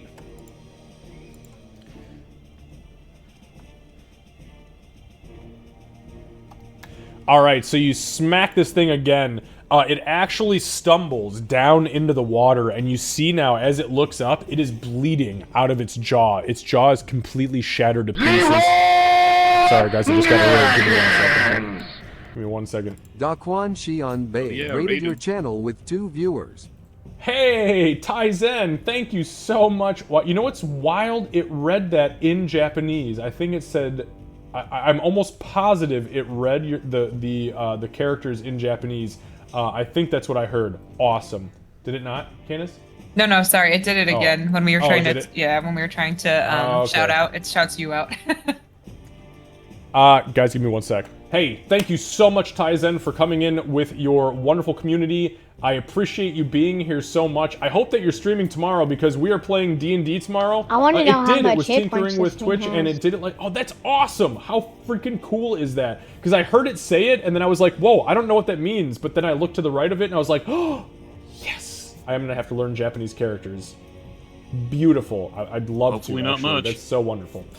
Hey, thank Yeah, you so much for hopefully, popping in, 'cause Taizen. it's I its seriously turn next appreciate next you round. popping in with that raid. It's its turn next. Guys, if you are not It's its following turn Taizen, next. Taizen Yeah, it goes directly epitomizes after you. the word Zen. Of and course I don't it mean does. that in a dad joke sort God. of way. Don't get I hit, mean silly. that very seriously. True, yeah. I mean that Senpai What was Buff the right exception? now. I It was hope so too because you adorable guys are to die, fucking. so we have to You save guys are him at not all doing costs, great. So Taizen. Yeah, when we is fight an off awesome this streamer, plays last, a lot of um, retro games, a when we lot of fight off this Nintendo last- games, tons of Nintendo games, lots of Mario. We see a lot of Whatever it is. Zelda. Dave's got Games. worse stuff coming for us. Go check them out if you're not interested. Whatever in it that, is, no I'll problem, probably climb but up to I guarantee Bubba, you that and I'll probably use one of his my peaceful healing demeanor potions and on him. his No, chill we have more demeanor spells, don't is worry enough about it. for you guys to understand like where Candace and I come Okay, from. then. That let's he's use worth our, watching. So cantrips and we the pop in and raid as spells much as we first. can. We usually raid on Saturdays. We when might he's need streaming, them health potions. because we play D&D on Saturday. Yeah, 'cause, so, like, for the that final reminds me, fight, actually, tomorrow we'll be playing D&D, so if you are streaming tomorrow around 2 p.m. Eastern, The I DM believe was 1 telling p.m. me your that time, I may need to. we will see you then. I mean, On I that may note, though, need I'm going to to jump save back. We're us fighting some for. ghasts and ghouls right now. I'm going to last take this fight. crew back into the thick of it. But thank You you. also I might wanna really save your- seriously do appreciate that raid. Your HP I'm and just thrilled to shoot have people. you here. And But I mean mean, that it's up to your character. Thank If your you. character wouldn't do that, then go ahead, bro. All right. Run out of Get the arrows, shit out of man. them. I'm using my flail, That probably. flail is for kicking the- ass, to be honest. Okay. Yeah. So, Tabblegod, that second hit bounces the ghast up and out of the water. Its jaw and its neck and the side of its face is completely collapsed in. It is barely standing, but it's still coming at you because it's hungry. I'm assuming that was the end of your turn then? Yeah. All right. Back to the top with the ghast. The singular ghast is going to attempt now that it has successfully... Excuse me, it's going to be a long weekend of D&D. I can already feel my voice going. So the ghast, since you... let's see. Oh, actually, you know what? Since you're starting your turn, I need a Constitution saving throw from you, Tabblegod. Oh, wait, no, you rolled in that 20, right? The last time? Okay, disregard that. Disregard that. So it is going to try to... It's going to try to claw you again. Oh, fuck me. I rolled an 8. So, as you hit it, I mean, you absolutely blast it in the head with the flail. It, yay, Tusken! I saw that. That was a good catch. I was actually waiting for Bubba to pop up and be like, bitch, that's mine. You missed the first one and just hit my tooth. I fell straight down. So, Tabblegod, as you hit this thing the second time with the flail, it rears back and lunges at you. And as it lunges at you, instead of rearing back behind your shield, you stick your chest forward, and it hits your mithril chainmail and drags its weakened claws against it. You knew it was going to happen because you've got the magic of elven mail on your side. That is it for its turn. Bubba. So, I just need you to roll a straight d20. Alrighty. 1 to 10 is a failure, 11 to 20 is a success, Nat 1 is no good, Nat 20 is excellent.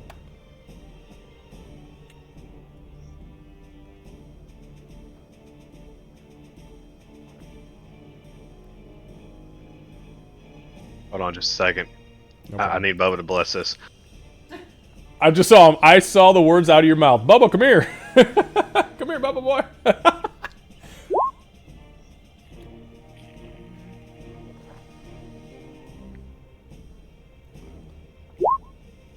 Hey, all right, that's a success. So Bubba is sitting on 1 success. All right. So I know he's not at 1 hit point, but we're going to change the green bar whoops, to a smiley face, and that is apparently going to count for 1. Why the... Hey, Arena! Oh, sorry. I didn't mean to say her name on stream. Sorry. It's fine. Aw. You're in a way. She's like, I'm out. I got my headband, and I'm gone. All right, so that is it for Bubba's turn. Ulvrid. Ulvrin is struggling with his camera, which is tilting for some reason. Yeah, that was a really weird angle. What was that all about? I think I fixed it. It just kept tilting for no reason whatsoever. Anyway, Ulvrin is gonna, as a... we'll see that Tusken's running to Bubba and go, alright, you get him up and I'll hit him after. And I'm gonna help Table in the meanwhile. And then I'm gonna run 5, 10, 15, 20, because it's water and I'm in heavy armor. Yes, And you then- are. And yes, it is. And Not then I wrong. will stand next to Table and then go, alright, Table, I think I'm gonna try and help you. And then I'm gonna swing it. We need to get him So a I'm a light. bit less confident because the last turn. Liam needs So a the light. last 6 seconds. And I'm gonna try and swing at this zombie. Okay. All right. And this with your Warhammer? Yes. Beautiful. Go ahead and give me an attack roll, please. Yeah, I swear to God, if you roll a 12, you guys are all done. It's a 9. Oh, not great. Yeah. No, I can't do anything about that. Okay. Yeah. So you swing at this thing, and unfortunately, it does not successfully strike. But yeah. Anything else? Let me check my list of really short bonus actions. Yeah, screw it. I'm gonna use War Priest to make a bonus attack action. Oh, okay. All right. Yeah, go ahead and give me another attack action. As you call upon the power of Helm, you rear back your Warhammer again and swing down on this beast. For information, that was my last one. Oh, okay. It's all right. Hey, you got to do what you got to do. Thank you, Helm. That was almost a nat 1. Yeah, unfortunately, a 12 just misses. So the 12 is the dirty number to roll. So yeah, against the Ghast, as you swing down it, you hit it, but you just cannot overcome the density of this thing's bone I'm and gonna skin. use Saving Face to get my +1 because the table's right next to me. Give me a second.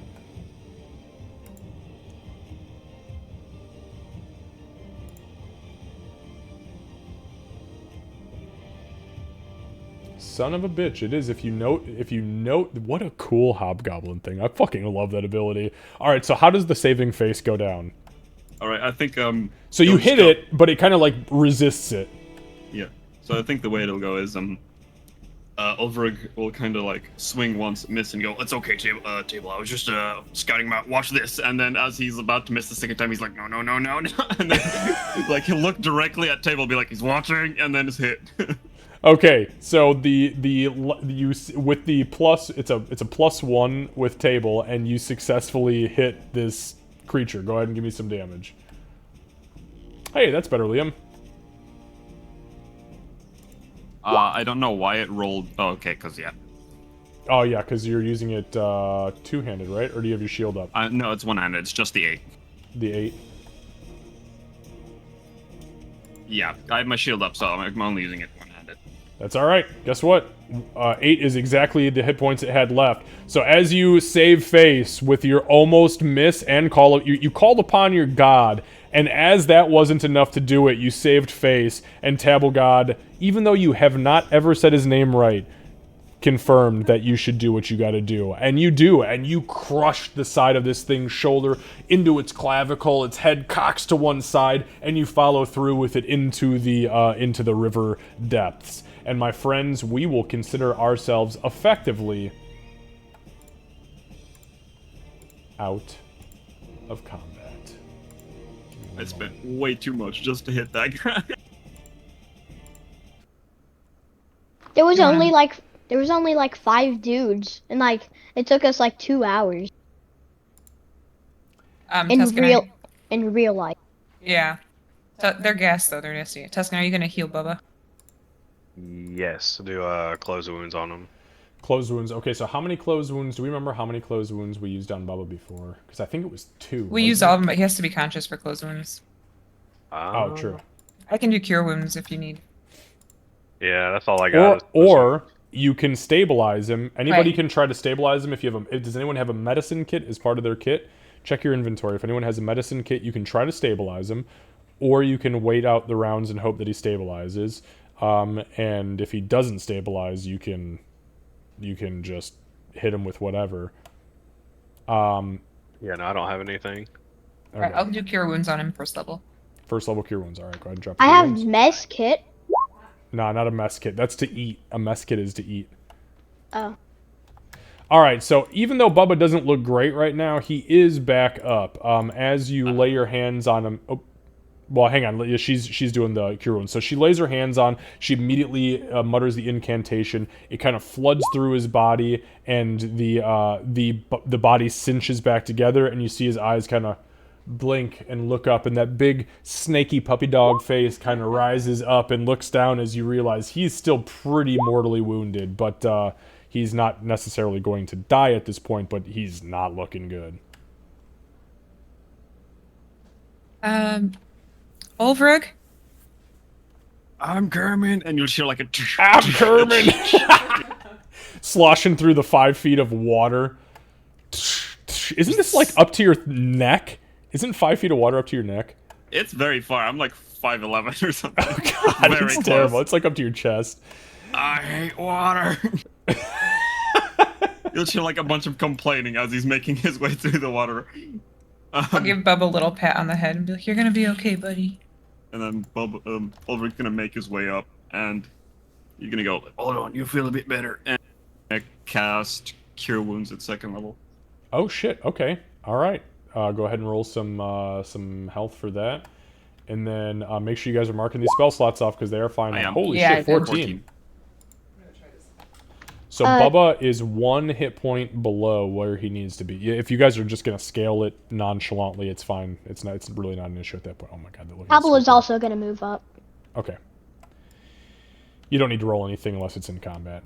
But as you lay your hands on him, Ulvrig, you feel the power of Helm kind of like ripple through your chest, through your holy symbol, into your hands.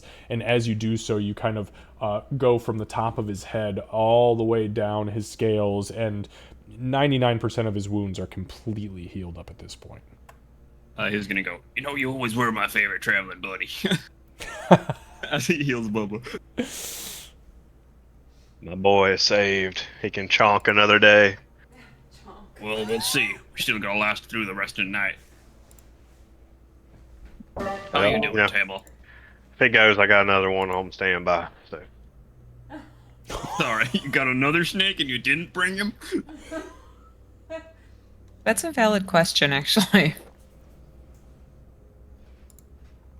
All right. So at this point, as we are over the halfway point through this this evening, the lot of you realize that right now, after the ghouls come, there is a lull. You have an option. Your option at this point is that you can attempt to rest, to actually take a short rest, which does not give you spells back. It does not give you anything but those short rest components back. Okay?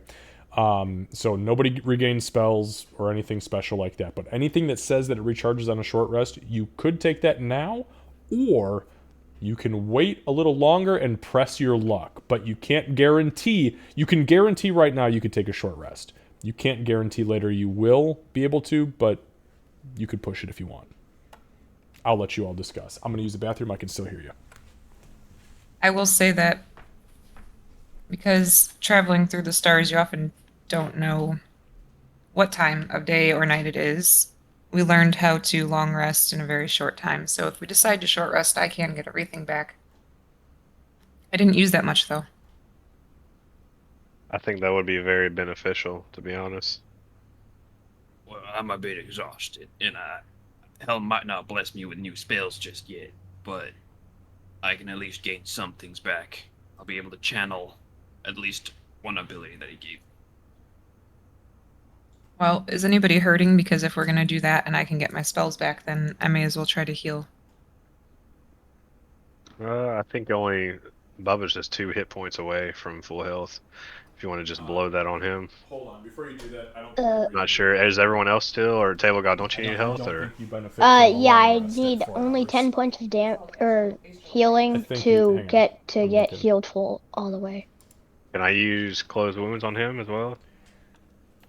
So give me 1 second. I'm just calling something into question on Candace's end, but I just want to take a look at it. So Astral Trace, you don't need to sleep, can't put me to sleep. You can finish a long rest in 4 hours if those hours are spent in a trance-like meditation in which you remain conscious. When you finish the trance, you gain proficiency in a skill of your choice and one. Okay, so you gain proficiency in survival. Nope, that is an astral elf ability. Yeah, that's fucking cool as shit. Yeah, that's why I was when Okay, you. so, but well, actually, hold on. Yeah, but okay, I see where you.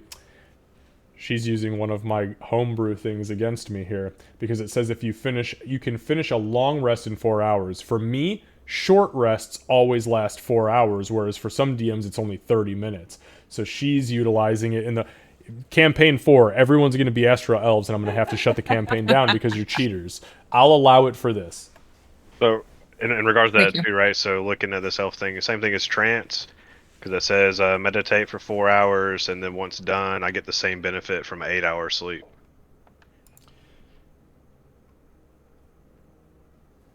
I guess that would be the same thing.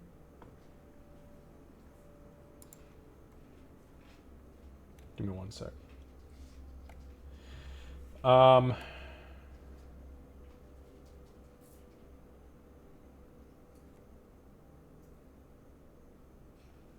Okay, so I'm actually gonna make a call here. I'm gonna make a call because you guys are taking the equivalent of a short rest. Okay, you are not taking a long rest.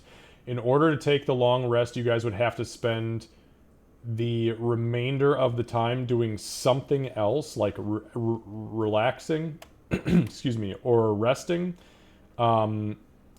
And that's just not how it works. So I'm just going to say that nobody will be able to gain the benefit from a long rest. Okay. It is a short rest only, full stop. So the trance, though, yes, if you were taking a long rest, you guys would only have to spend 4 of those hours, whereas every other race would have to spend 8 hours. But you guys would have the additional 4 hours to either stand guard for the other ones, or you can do crafting, scavenging, scouting, anything. I mean, you could do anything with that extra 4 hours of time. But it only constitutes if you're taking a true long rest. What you would need is for everybody else to take a long rest with you. So it's all or nothing. That's my call. Well, even if we do a short rest, I'll still get back the my form. So True. Xavier, if I were to, Yes. let's say, loot the ghouls for in case they had anything, which they might not, would that also, I'm guessing that would interrupt the short rest because I'm doing something. Looting takes like 30 seconds a corpse, and I'll tell you right now, they were essentially naked, so no. I mean, well, how deep are you going? Not that deep. Yeah, Liam over there laughing. Make some arrows from their bones. That's a Gartok thing. I wouldn't do that.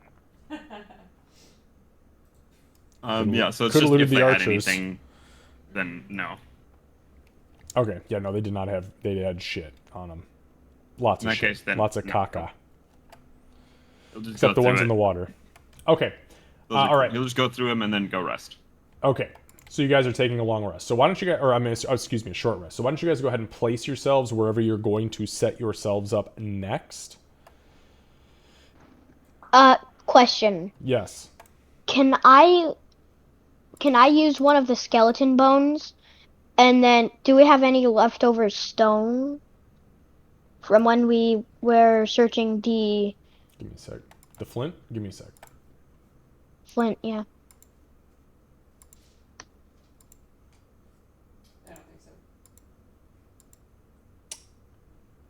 You did not have any additional stone, but it would be easy enough to find scraps of it.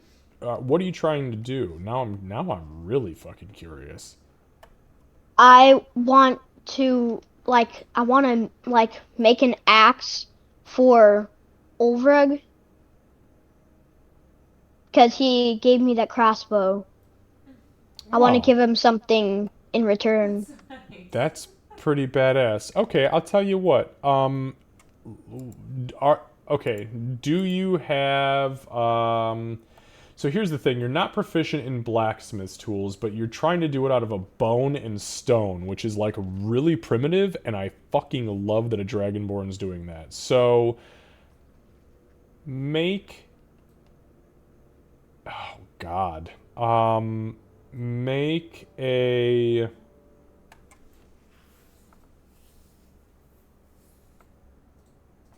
survival check. You're using literally flint and like flint stone crumbles and an axe. Now you do have rope and netting, which is easy enough to tie it up. So why don't you do that?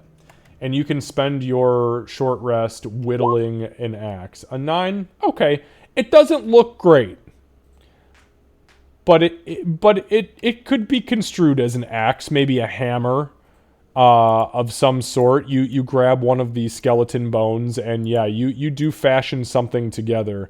I will let you role play that if you would like to. Yeah. It's makeshift. We'll call it a makeshift hand axe. Okay, so is anybody else doing anything particularly noteworthy besides chilling? I don't think so. Okay, so then what everyone needs to do is click on, so on your character sheets in D&D Beyond, at the very top to the right of your character's portrait, there's going to be a little button that says short rest. So you're going to click on short rest, and then when the box pops up, you are then going to also click take short rest, and all of your short rest things will automatically refresh for you. And you have to hit confirm too. Correct. Yep. I'm gonna spend 1 hit dice from the short rest. Yes, and if you need to heal, you can spend your hit dice during that time. That's exactly what I needed. Well, hey. The good helm giveth and the good helm taketh away.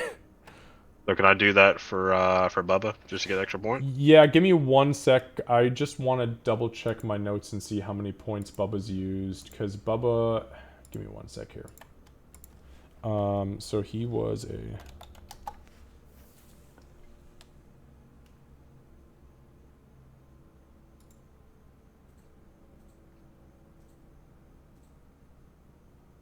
How do you turn your character? There's like a little line with a blue box, small blue box around it, and if you click that, you can boy. turn them. I think the internet's about to go down. You might need to zoom out because the 34 might be blocking it. Like your let me green see. Maybe circle not. might be blocking it. Yeah, you have to zoom in or out to be able to see. It's like there's a little square box that you can click and then 14-2. Okay, so Bubba has used all of his hit dice. They are gone. Okay. Fair enough. However, he's at 19, so he is right near the top.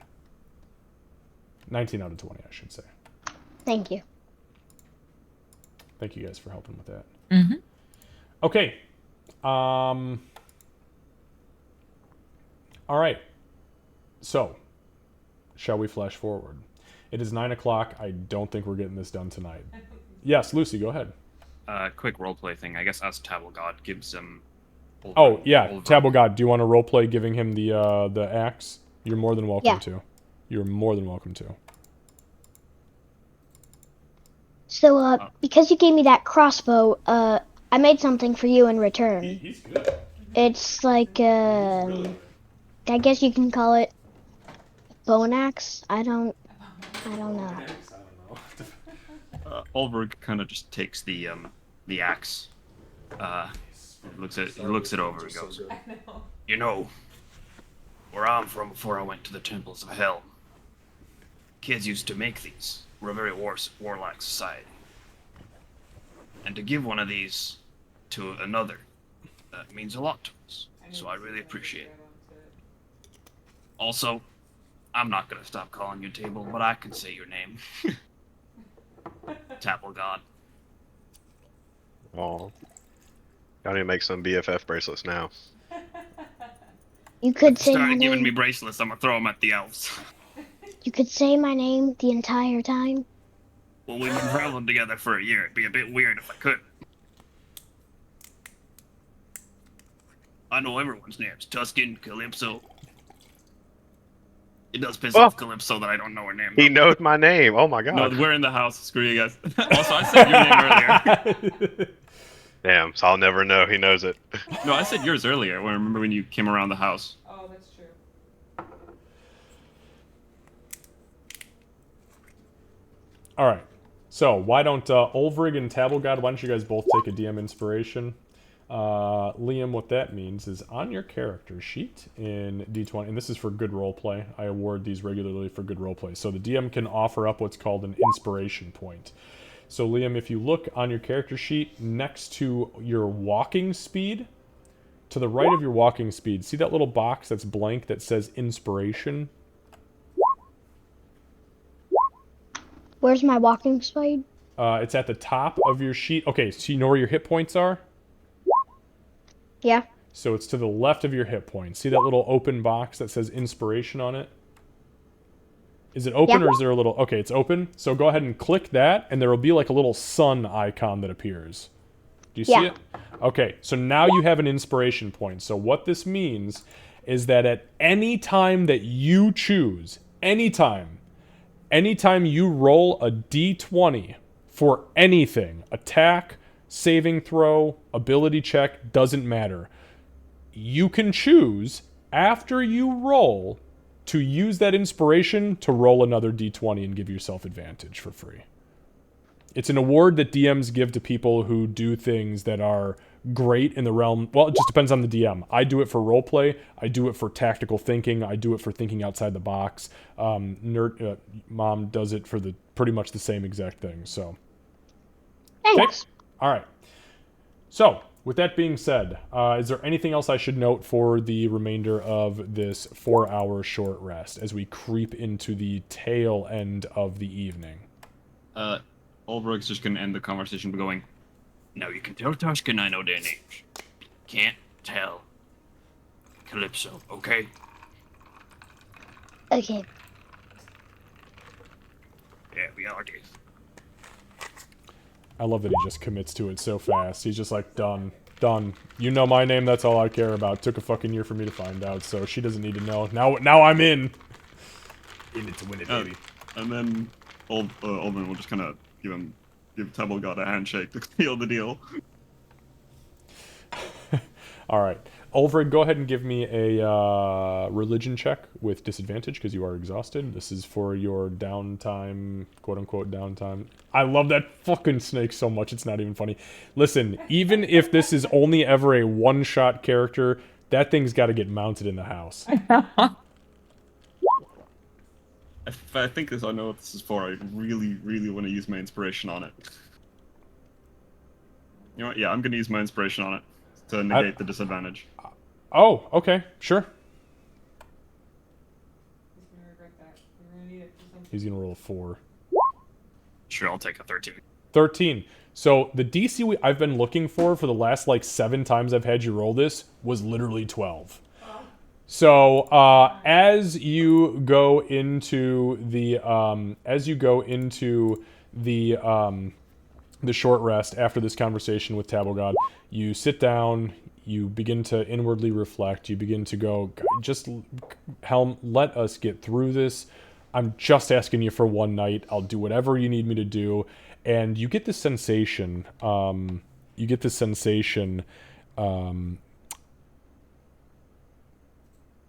Ulvrig, that kind of makes you feel like, listen, if I'm going to get you through this, you can't be fucking falling asleep while it's happening. You dumb shit. And then you get 2 images that kind of flash in rapid fire in your mind. The first image is that of a 10-foot long canoe. And the second image is of you throwing your hands up at the canoe and turning away, as if to say, should have just left it alone. And with that, you feel your exhaustion fade. All right. So, Out of nowhere, you're just gonna hear, I feel like I was just insulted, but I'll take it. that's like the most Helm thing in the world. Imagine how his paladins feel. All right, so as the hours creep by, there is a sudden shift in the night.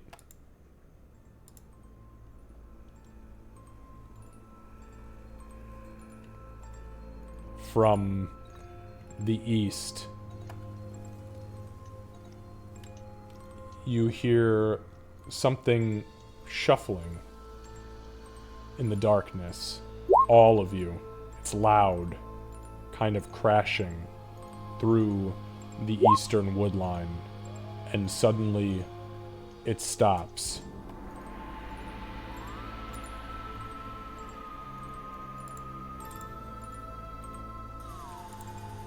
Again, the crashing picks up. Oh, fuck you, Tusky. I'm about to kill you. I'm about to kill your character. Yo, y'all only live 5 minutes away. I better get some of those here pretty soon. No, I'm just kidding.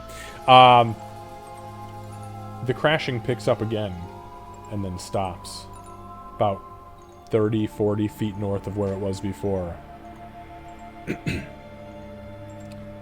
Everybody hears echoing out across this very quiet field a voice.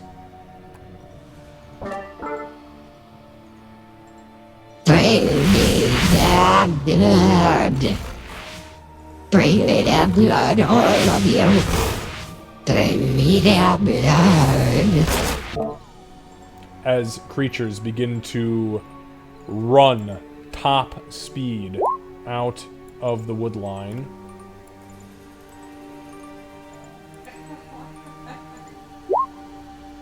to the east.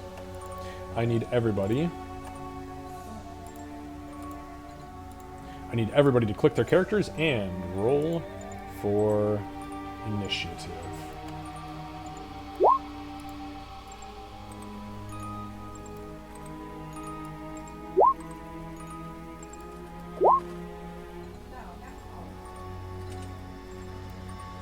Yay, Tuscan, let's go. Where's initiative? So initiative is on your character sheet. Remember, look for your armor class, which is 18 for you, right in the middle of your sheet, just above your actions, above the light crossbow attack. Thank you. Yep. Alright, so Calypso, 21. Great job with the clicking on your characters. How the fuck did you all roll 7? Oh, it's me, Tuscan, and Bubba. And I rolled an 8. But Bubba's is +1, right? We determined. Yeah, he so should be his an is an 8. So we got 2 7s, 2 8s, and a 21. Fuck. If it makes you guys feel any better, I auto-roll my initiative for my monsters, and I rolled a fucking 7 for the block of one creatures and a 5 for the other. Hell yeah. Alright, let's go ahead and start this encounter. The amount of 7s, I love it.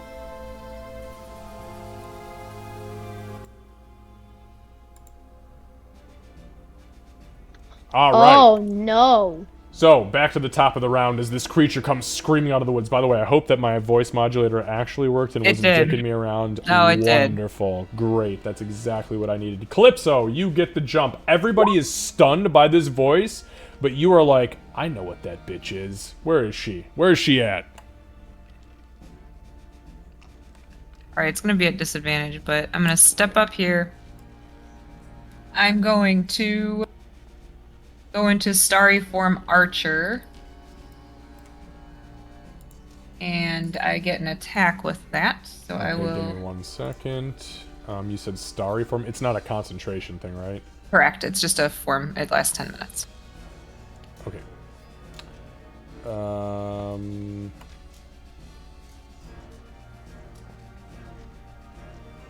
I'm just gonna put the pink dot on you. Okay. Sorry for a marcher. I think you put it on. Oh shit! I put it on Tuscan. You're not pink. Sorry. Starry Form's pretty awesome, though. All right. So, you guys see? Well, go ahead and give us a description again because we talked about it last week. But Yeah, so she steps forward, and as she's taking the step, it's like she's stepping almost into the stars. Her whole body kind of turns into, it looks like a night sky with twinkling stars, and she doesn't really have any defining features anymore. And then I'm going to take a shot at this one down here. Okay. It's going to be at disadvantage, and just for your reference, I can only use the 1d8 plus 3 radiant if they're within 60 feet, so that won't take effect, but I'm still going to try to shoot. Okay. So you send a star shrieking through the sky. Right. It's not an actual shot. It's just it's the star. No, thing. this is going to be the actual shot. The star is only within 60 feet. Understood. Okay. So you fire an arrow after your body transforms instead of utilizing your what did you turn into, a beaver the one night? Yeah. It's only a 7. Yeah, 7. So the arrow falls short. And I'm going to say, they're coming from the east, as loud as I can. Weast. East. That's all I That can was do. a SpongeBob joke. Yeah. Actually, I'm going to take a step back here so I'm not standing right in his way in case he wants to step forward. Okay. Bubba. My boy's quick as shit. All right. I'm just gonna move Bubba just a little bit over. Just kind of put him here on this edge of this cliff. Okay. All right. Next up, Tabblegod. So you hear Calypso scream. They're coming from the east after you hear the voice kind of echo throughout the field.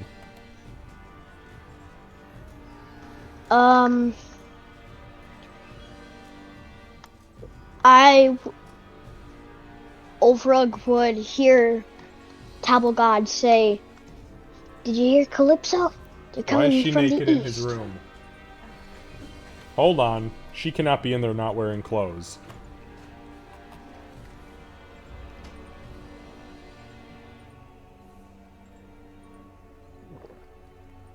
Sorry.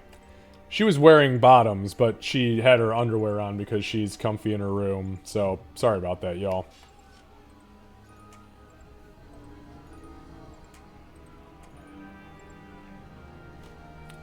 Give me just 1 sec. So, okay, she's out now.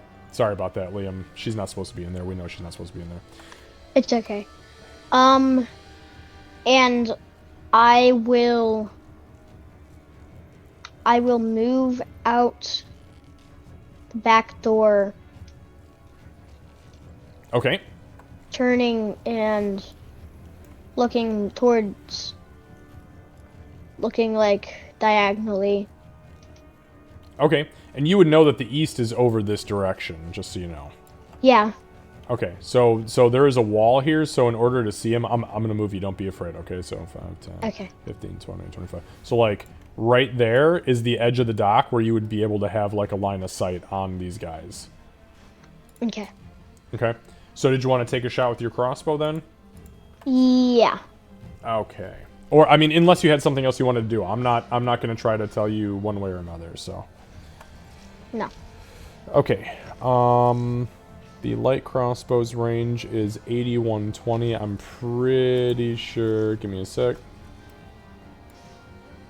Okay, so you can make an attack roll, but you're going to make it with disadvantage. So what you're going to do is where your attack roll is, you're going to right-click on where it says the plus, and you're going to click the button that says disadvantage, and then you're going to click roll. What the hell was that all about? She wanted to see Lucy. She cannot just be walking around naked. That's what I told her. She doesn't belong in the room either. She said she didn't think about it. Oh, God, a nat 1. Okay, yeah, so you fire the crossbow bolt. Unfortunately, it flies way wide. I mean, just up and over this thing's head and into the trees. Anything else? No. But I'm doing bad. You're not doing bad. Why are you doing bad? No, I mean, like, when I tried to fire and I... Well, it's because you were out of range. It's very far away. So shooting at this range, it's just part of tactics. You have to understand that it's just harder to hit something if you have to aim up and that far away. You're okay, though. You're doing good. Dude, you got a fucking... You smoked bitches last fight, so... Alright, Ulvrid. Yeah, that's true. And as he runs out, Tabelgard runs out. He's gonna go, I think you mean Estorilla. Callie's the bad one. He's gonna go 5, 10, 15, 20, 25, 30, and get there and go, well, that's a lot of them. And he's gonna shout out and go, I can't do anything right now, but I'm gonna keep my blood inside me. Thank you very much. And I'm gonna ready an action for if they get close, I'm going to cast Sacred Flame. Alright. And that's 60 feet? 60 feet, yes. Alright. Some of their turns. So, they're moving at 60 if they dash.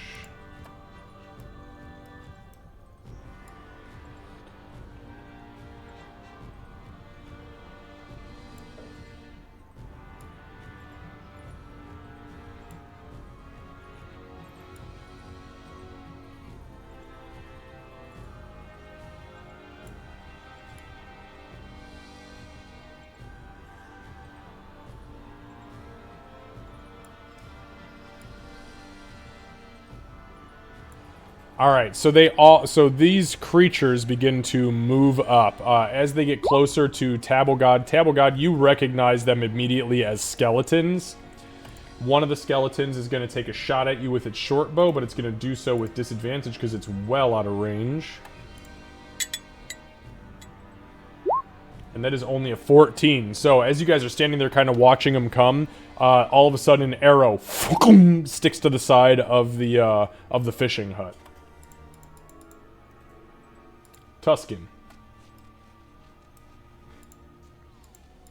Alright, so I'm thinking I want to take a chance and throw out this fog cloud. Okay. It says it's 120 foot range on it. Yeah, it absolutely fucking is. So, can you just ping... Oh, boy, give me a second. That's fun. Alright, so you're going to drop... So, show me where you would like to drop the fog cloud. Alright, got it. Thank you. Let me get my spells.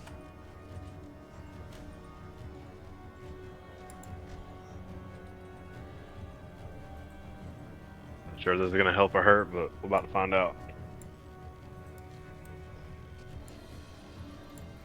Right there is where you wanted it? Yeah, that's good. Alright, beautiful. And that is concentration, so I'm going to put a little token on you for concentration.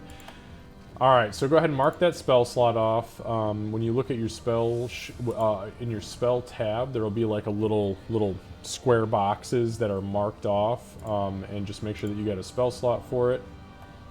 And then just click it and it'll take it off for you. Noted. Alright, so with that being said, You guys, Calypso, you would notice that Tuscan, and you guys would hear kind of across the field as the skeletons don't make a lot of noise, but this chick in the back is just screeching as she's moving. An incantation is heard across the field, and suddenly there's a cloud on the ground that kind of spins out like, you know, somebody in an ice cream shop setting up a sundae. And as it as it completes, this entire area is filled with this dense fog. Now, you guys shooting into it are shooting blindly, and things in there can't see for shit either, so just know. Alright. Anything else, Tuscan? That's it. Alright.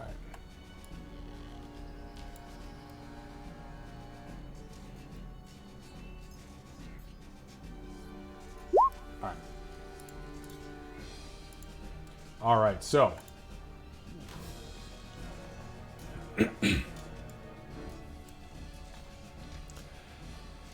you guys hear the voice kind of echo out in the field again, across the field. You hear it say, You think your silly magics are going to stop me? Fools. and this entity begins to run very fast.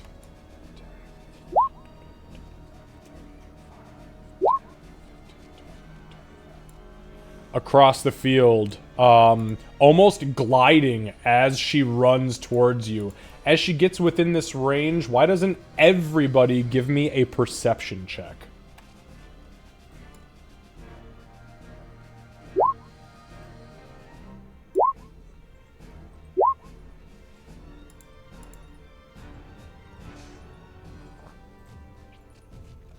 Do you know where that's at, Liam? Yeah, I There we found go. it. Hey, nice job, nice job. So Tabblegod, actually, this is good that 2 out of the 4 of you had that thing going on. So Tabblegod and Calypso, you immediately recognize this creature as possibly a vampire. You notice long fangs hanging out of her mouth. Actually, Calypso, are you proficient in religion? I am. Give me a religion check. Tabblegod, I don't think you're proficient in religion. It was almost a dirty 20, but it's a 12.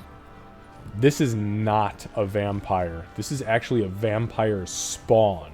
They have to follow the same religious rules as vampires, but they are not vampires in strength. Okay? Okay. So things you would know about vampires with a 15 or vampire spawns. So the interesting thing, actually what you would note, Calypso, with your follow-up religion check is that they do have to follow vampire rules, meaning they are very, very impacted by sunlight. They cannot cross running water. They cannot enter residences without explicit permission from somebody within the residence, and a stake to the heart will destroy them pretty much immediately. However, what you also know, and Tabblegod, what you would know, is that they have the ability to climb pretty much any surface like a spider would. They do regenerate very, very rapidly, kind of like a troll, and they are extremely strong and extremely fast. All right, that was her turn. Back to the top with Calypso. Well, with realizing all of that, I know what I have in memory right now, and I want to make sure I place it properly. Hold on a sec. Sorry, I just realized that Liam was the one who said big ugly bitch. My boy. Alright, so I think I would like to cast Daylight right here. Jesus Christ. Oh boy, we're burning spells today, are we? Well, she's a fucking... I don't like her. Okay. She wants to do it, Daylight. but I wanna- Fuck. Hang on. Wow, that's one. I don't think that's a spell. Hang on. Let me pull up my spell icons real quick. Is it a? How is it measured? Sphere? It is a sphere, yes. A 60-foot radius sphere of light spreads out from the point I choose, and it does bright light and sheds dim light for an additional 60 feet. Hang on. I don't even want control of this. I'm just gonna give it to you. That is bright. All right, go ahead. Tell me where you want it. Hold on, I got it. I believe it was right there. Right. Let me count really. Yeah, just let me know when you're ready, and I'm gonna set it to the map layer so I don't have to. So everybody goes on top. I think it was right there. Good. Yeah. All right. So give me a sec. I do. By the way, I do the squares like that so that we can all see underneath. I mean, it's supposed to be bright, by the way. Right. Give me one sec. Oh shit! Didn't mean to do that. Okay, we're gonna try that one more time.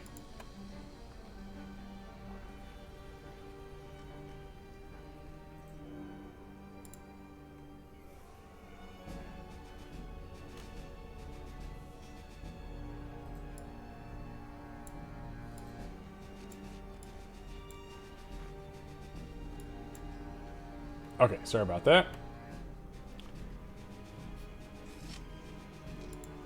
Okay, so you, and that is definitely concentration, I'm assuming. Yeah.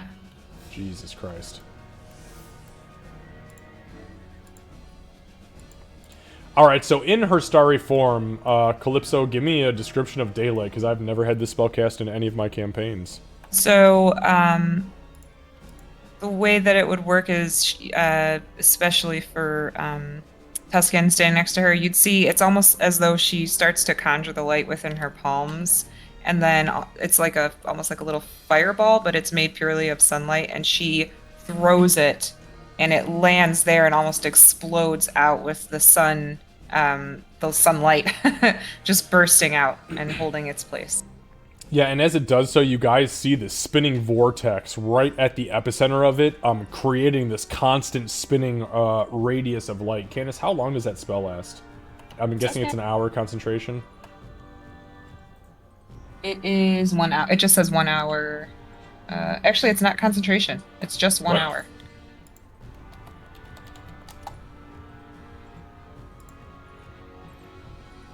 Holy shit. I was incorrect. It is not concentration.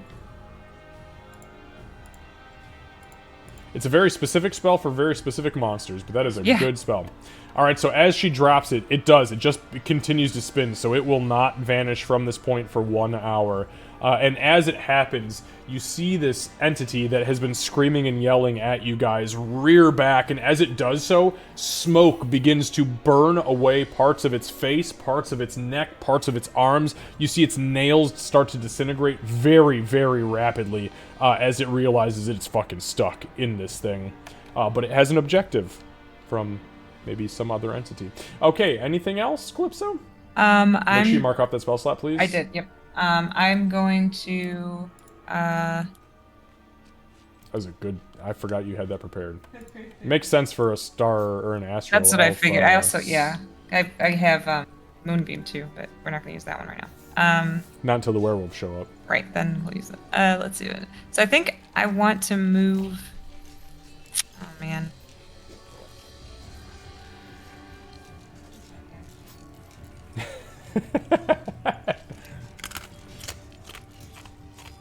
So I'm going to move down here because that puts her right within 60 feet, and I'm going to shoot at her with my starry form archer. That's a bonus action, yeah. Okay, go ahead and give me an attack roll.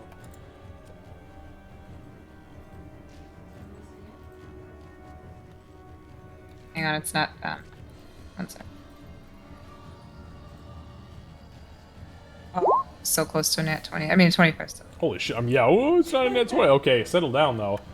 Yeah, no, that absolutely 100% hits. Go ahead and give me damage, please. And what kind of damage is this? Radiant. Holy... So 6 points of radiant damage. Got it. And then before my turn is over, I will yell, it's a vampire spawn! Take it out fast! And that is literally all of my action economy that I can do. Alright. Mom, the lamp light just fell. Oh, I got you. Bubba. Yeah, so Bubba's just gonna hang tight right there. That's probably a smart thing for Bubba to do right now. Probably not engage this bitch. Alright, Tabble God. You see the daylight, the fog cloud, and you see the vampire spawn rear back. What would you like to do? I'll use my crossbow again. Okay. Go ahead and give me an attack roll. Give me a second. Okay, so it's at 13, but let me just see you. I think your distance is within 80 now. Yeah, it's at 70, so you make a straight roll. So 13. So you fire the so you load the crossbow quickly, pull it back up. The crossbow hits her in the side of the cheek, but as it hits, she moves her face in the trajectory path and it bounces off of her cheek. It misses. She's very dexterous.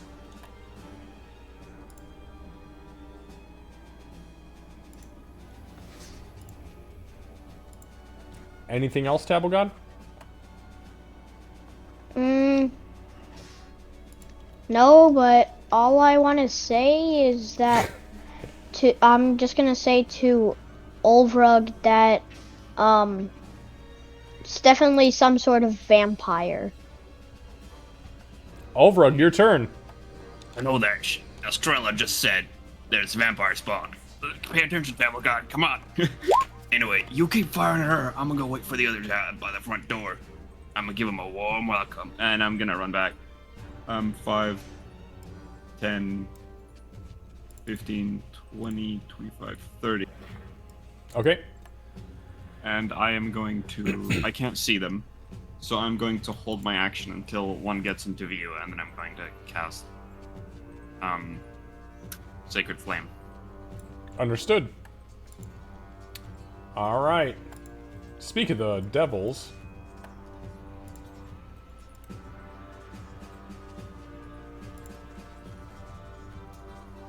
Alright, I just put them there so that I could click on the folks who are up on top. Well, inside technically. So they don't know where the fuck they're going. So I'm gonna roll some percentile dice, which could potentially confuse where they're at. So I'm gonna do a 50-50 shot that they stay on the same path that they were running towards, and a 50% chance that they run in a random direction, which would be a D8 around them. 1, 2, 3, 4, 5, 6, 7, 8. Okay, yep. So 1, 2, 3, 4.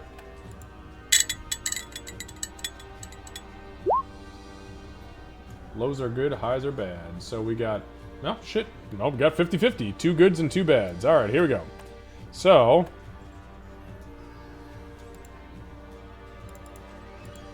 Here we go. So 1 goes 1, 2. This guy realizes he ran out, but he's already ran 15. And then he's going to go 25, burn his action to... Oh wait, actually, hang on, that's 10, 20, 30, 40, 50, 60, because now he's in the water, so he's stuck. The second guy was a 3, so that's 1, 2, 3. He actually turns around and runs backwards. Realizes he's run out, turns around and runs back in. Alright, so he wastes his whole turn. So the fog cloud is actually doing good right now.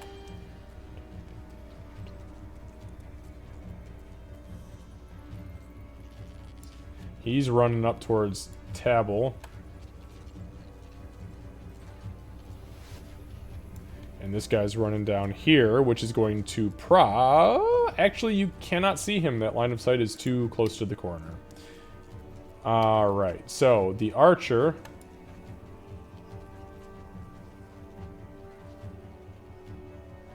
He's gonna go there. I think he's still out of base range.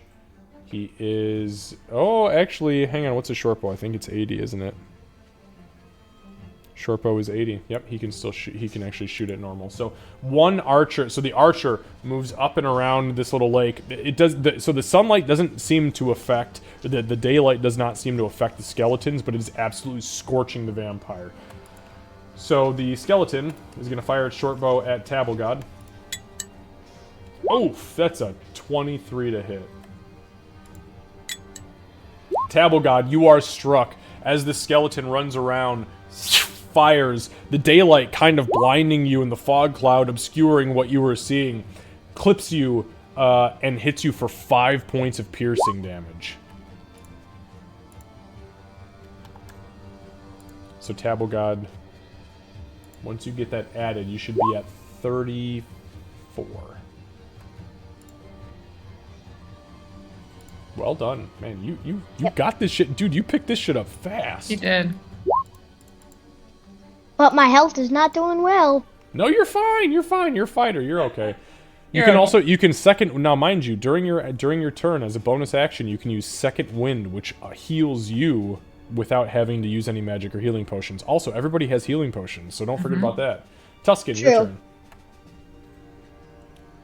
All right, so I also have a question too. So I was looking at my inventory here, and I'm not sure if this has been factored in, but I have the bracers of archery. It's and they're already supposed to do factored a- in. Okay, cool. Just Yeah. want to make sure. So if you look, just to let you know, if you look at your inventory and scroll all the way to the bottom, there's going to be in a section that says attunement. So your attunement, if it has the bracers of archery in that little left-hand column that says attuned items, it means it's already factoring it in inside the algorithm. Gotcha. Okay, cool. All right, so let's see. I wonder how far that is from me. I want to hit the old hag. So in Roll20 there is a tool called the measure tool. If you look on the left hand side just below, I actually don't know what it says on your guys' screen, it's just below the text thing. If you click measure and then touch your, there you go, but put it on your character and then all the way down, so you are 65 feet from the vampire spawn, which is well within your short range. Only arrows I have left are +1, so I'm gonna. Go and Roll. get it. Alright, go. So you rear back and you fire. Yeah, that's a good thing to have against this bitch. A 15 just hits.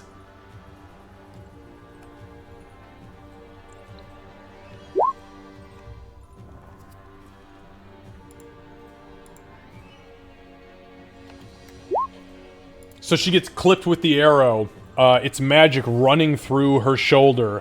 Her body, which was in the process of attempting to regenerate, after she took the scorching radiant damage and then the magic damage, doesn't seem to be regenerating anymore. Yep, and I'm just gonna send another one right to her as well. Full send, baby.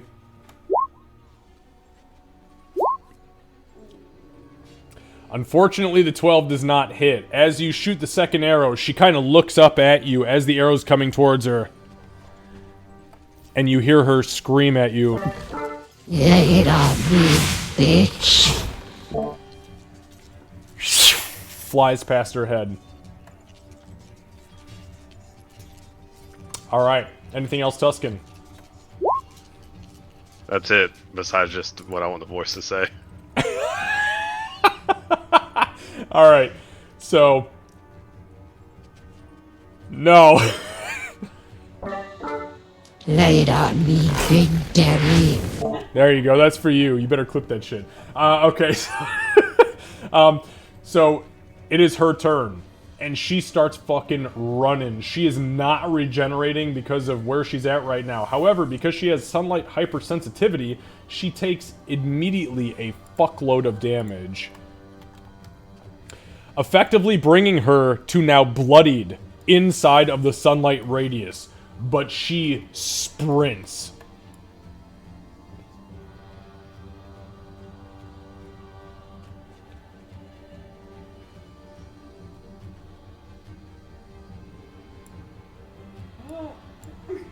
And as she hits the side of the cliff, she skitters up it, literally like a spider. Her arm, she leaps at it, clings to it, and climbs it as if it was nothing. She climbs it like a cloud.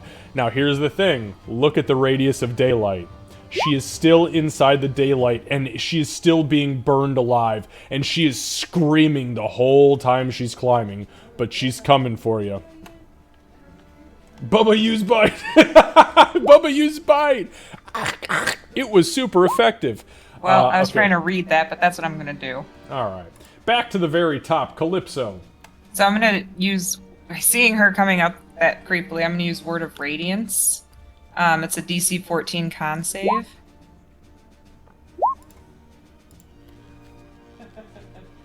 So you may want to rethink that. I'm going to give you one freebie this game. Okay, I was trying to read what it does and not actually roll it, so hold on. Just read the spell. Yeah, I gotta pull it up though, because it's fucking D&D Beyond.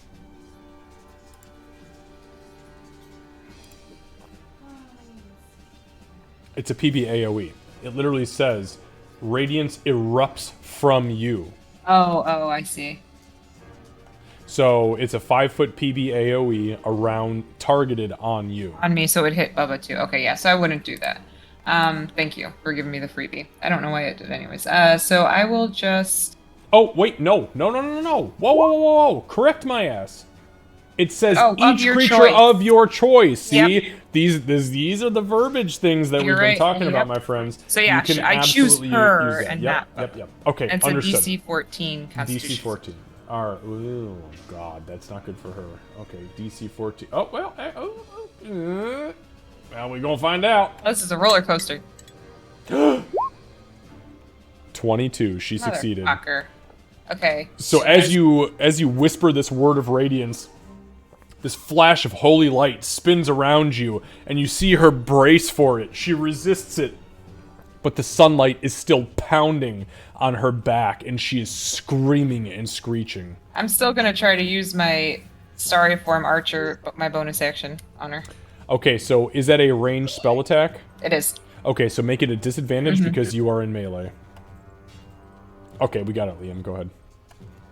Ooh, it's only a 9. A 9, unfortunately. So as you whip up your moat of starlight energy and fling it at her, she dodges with absolute ease. Alright, God.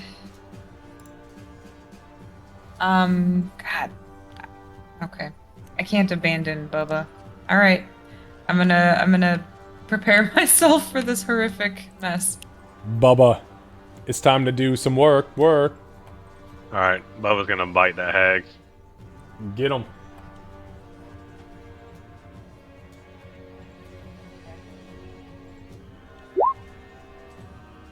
Holy shit, a 15 is, again, just what you need to hit this bitch. I have something else for him, too. Oops.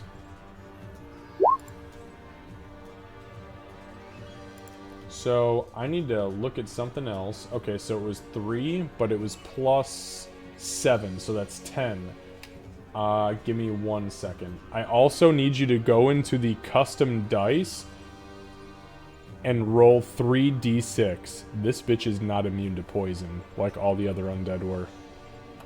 Okay, so roll 3 times, so d6. You don't have to do it. If you just click the d6 3 times, it will add 3 to the roll. And then you click roll. Yep.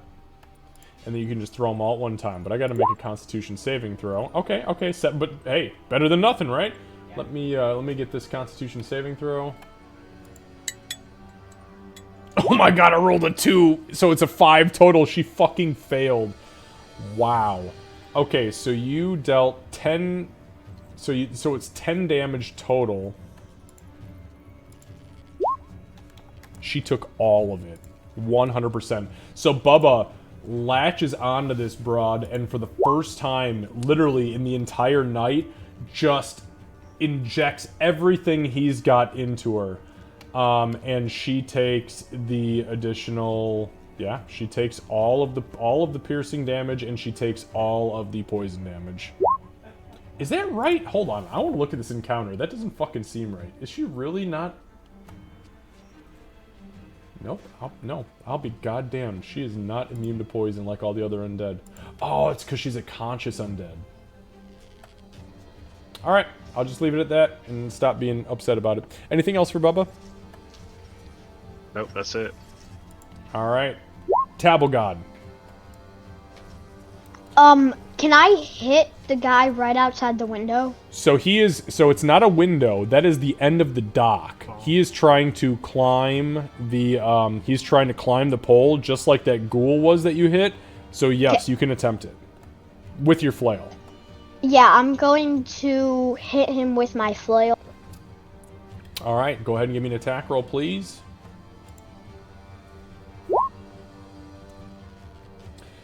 So you lean down, you swing at him.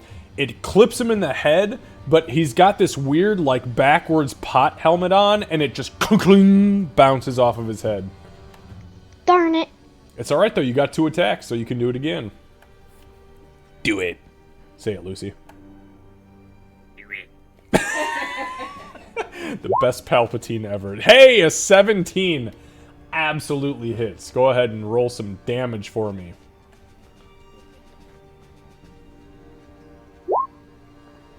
Okay. However, you deal double damage because it is bludgeoning. It is bludgeoning, yep. So you smack this guy in the side of the head again, and the pot helmet spins around twice, and as you look down, he is now missing most of the skull structure that is holding him upright. It's the pot helmet sitting on top of his spine, and he is moving around frantically trying to survive. Yeah. Nice. Anything else, And Tabblegod? Ulfric would hear Tabblegod say, well, I guess, I think I'm about to get this guy. Alright. Ulfric. You'll so no one will hear this. Oleg will just like look, see he can't see anyone and go, and then sigh. And he'll go, man, everyone else seems to be getting all the fun. And he's gonna like look around, look at the spikes, think for a second, and then just sigh and climb to the window and climb out again. No, wait, climb out or jump out again? Climb. Oh, I thought you were gonna fling yourself out the fucking window again. I was ready for it. Hey, wait, what flavor are you drinking? I just Hold up, are we both drinking orange? We are both. And Liam's drinking orange too. All three of us. All 4 of us. It's my favorite one so far. It is Oh so my good. God. delicious. Ice, Sorry, I baby. didn't get the note. Well, look, you're back in a country where I don't think. Actually, you know what? I'm I'm not gonna seeing do. ice there. I'm not seeing ice there either, but I'm gonna do some research. Okay. Okay. So, okay. So Ulfric, what are you doing? I'm sorry. You're just Climbing out the window. Oh, you're gonna climb out the window. Okay. So go ahead and give me. You can do an athletics check if that's better for you. Yeah, I had a feeling that was probably the case. Good fucking. That's a lie. It says 16 on my dice. Fuck your dice. It's just what it It's says. slightly tilted and it's annoying me. Hang on, I'm gonna look at it. No, I looked in the game log too. Yeah, it's No, counting it. it says Yeah, it's just- that, but it's on one my of those- Screen, yeah. Listen, trust me. You and I play Bonkin and Marcus together. We know how these fucking rolls go sometimes. Yeah, so you start to climb out. Give me 1 second. Go ahead and make a dexterity saving throw. Yeah.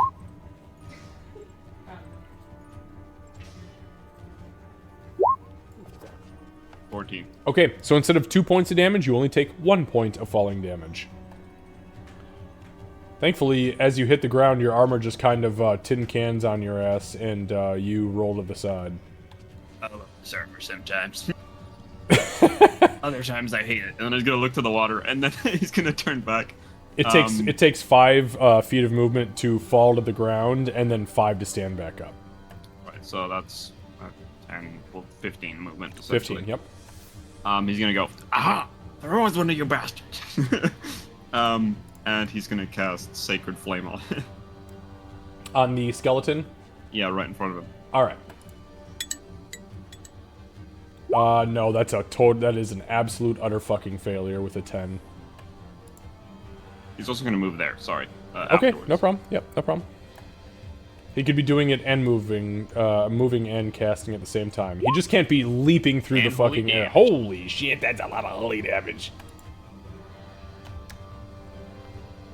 I climbed out this time, Helen, but it still didn't work out. All right, so as you bring the holy strike down, it cascades over the skeletal form, burning away tons of the clothes, leaving it to much more of a skeleton than it was before. Some of the bones start to turn to ash and burn away. It is alive, but barely. Okay, then old Rogue is just gonna, I guess, Table will just hear ding, ding from the other side of the house as he bangs his warhammer on his shield and go, "Come at me, bitch!" I like where this group has gone. Can we just play a chaotic campaign? Is that what I'm picking up here? Yes. Are you offering? Sure. Yes. Settle down, y'all. I want to play this character in a campaign very badly. Me too. All right, skeletons' turns. All right, so Tabogod. This guy is going to climb up to you, and he is going to attempt to contest to pull you over the edge. So he's going to attempt to grapple you. So Tabogod, what I need you to do is to roll another athletics check, because he's going to try to roll an athletics check and pull you over the edge, okay?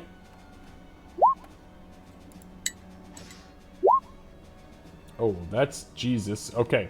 So I rolled a 3 and you rolled a 12. So he grabs onto your leg and he begins to yank you. You feel the skeletal hand. He's holding onto the edge with one hand, with his chest kind of resting on the dock, and he's trying to pull you over the edge, and he is not succeeding. You are just way too bulky for that to be a problem. I'm down guessing. here- I'm guessing ahead. it's because of my armor, because my armor's pretty heavy. More than likely, not just that, but you're a dragonborn. You're huge, and you're scaly, and you're thick and dense and meaty, kind of dragon-like. Exactly. Yeah.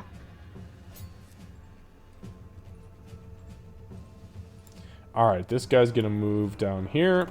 One of these skeletons, the guy that that Ulfric had fucked up a little bit, is gonna try to make an attack with his short sword. Nope, that's a 16, so that's a miss. So he swings at you, you get your shield up, and you just hear a clunk.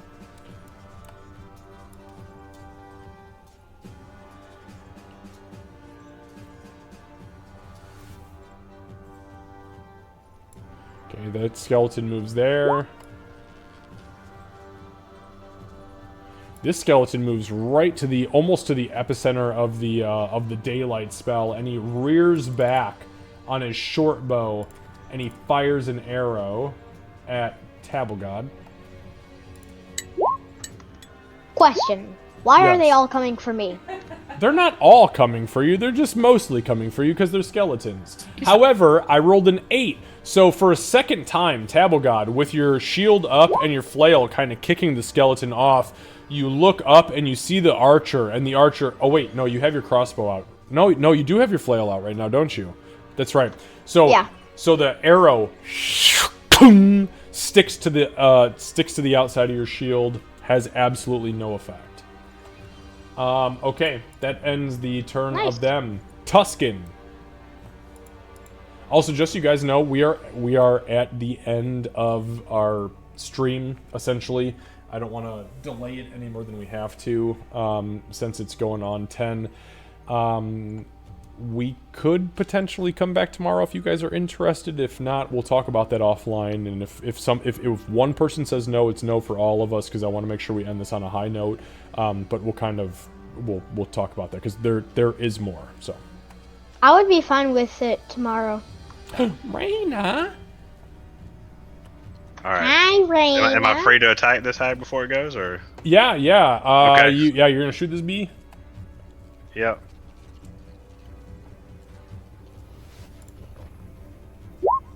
Holy shit! Yeah, that hits.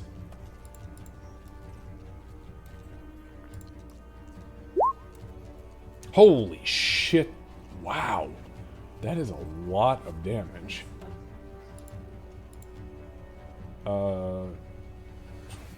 It's damage. Let's go. Sorry, I was doing math in my head. Did you see that? I was like... Okay, yeah, so you hit her.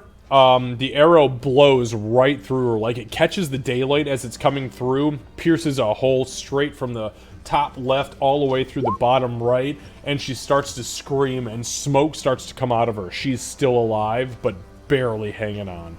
That's good, because I got another one for her ass. Try her face. Go and get it. Oh, shit, that's another hit. Oh, wait, hold on. That arrow, that piercing damage, these are +1 arrows, right? That's all you have left? Yes. So it's actually, it was 1 more additional damage. Okay. Yeah. Alright, got it. Go ahead and roll some damage for me, and we'll add 1 to it. So 11, alright. Let's go, Tuscan. Again, she is still alive, but with that second arrow, it hits with where the first one hit, blows an even bigger hole through her chest. She now slips down the side of the cliff and is grabbing on, and as the sunlight is hitting her, her face is just melting away into absolutely nothing, and she is screaming at you. You will not take me. You will not take me.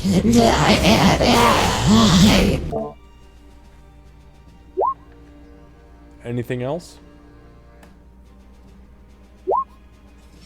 No, I think I've already asked this before, but I can't use a cantrip, can I, right? Not after... No, yeah, okay. Correct. That's it. Alright, it's her turn. Unfortunately, on her turn, since she has taken radiant damage and is under the effects of sunlight hypersensitivity, she takes an immediate 20 points of damage. And as she is screaming out at you,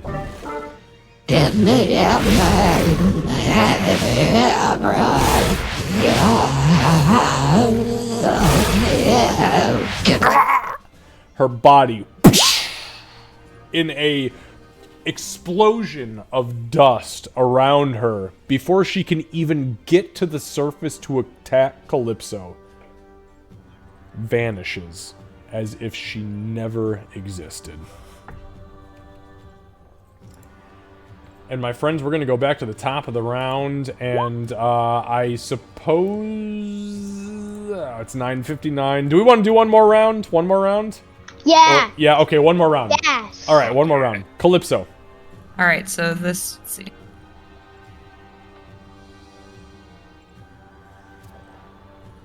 I would like to cast Sacred Flame on this mofo. Okay, that's the skeleton, Yes. obviously, because that's all that's left. Dex. Okay, got it. It's 14. Oh, no, I rolled a 4. 14 points of radiant damage. 14? 14. Man, fuck you. That was my only archer. I only had 13 hit points. Yeah, so as she explodes, the vampire spawn into dust. Calypso turns, screams this incantation as she brings her fist down. The holy light, and the archer that was shooting Tabelgod literally just. And then for the one directly in front of him over here, I'm going to use the bonus action Starry Form Archer ability.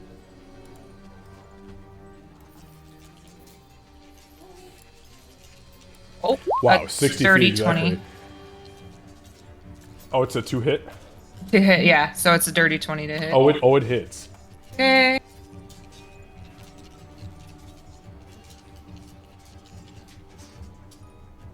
And that is 10 points of radiant damage. It only had 2 hit points. Tabelgod had already fucked that thing up. So as you dust the one, turn to the second that is grabbing onto Tabelgod's legs. Tabelgod, you see this this mote of starlight energy streak through the air, hit the skeleton that is holding on to you and trying to pull you over, just detonates, turning it to dust.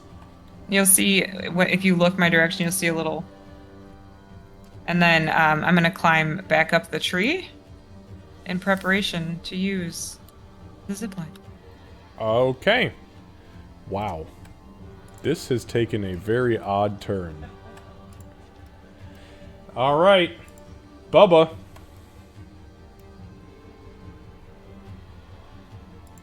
You know, can Bubba go on the zip line?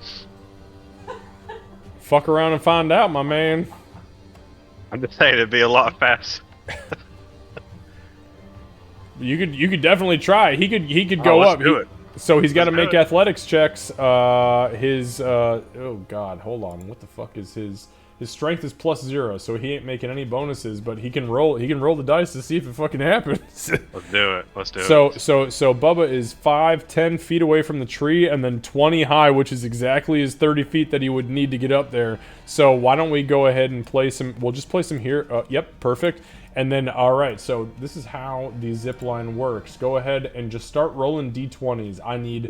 So we'll roll them in succession. So just roll a d20, and as he succeeds, we'll move on. So first. A 9 is a success for the first, so Bubba gets 5. Bam.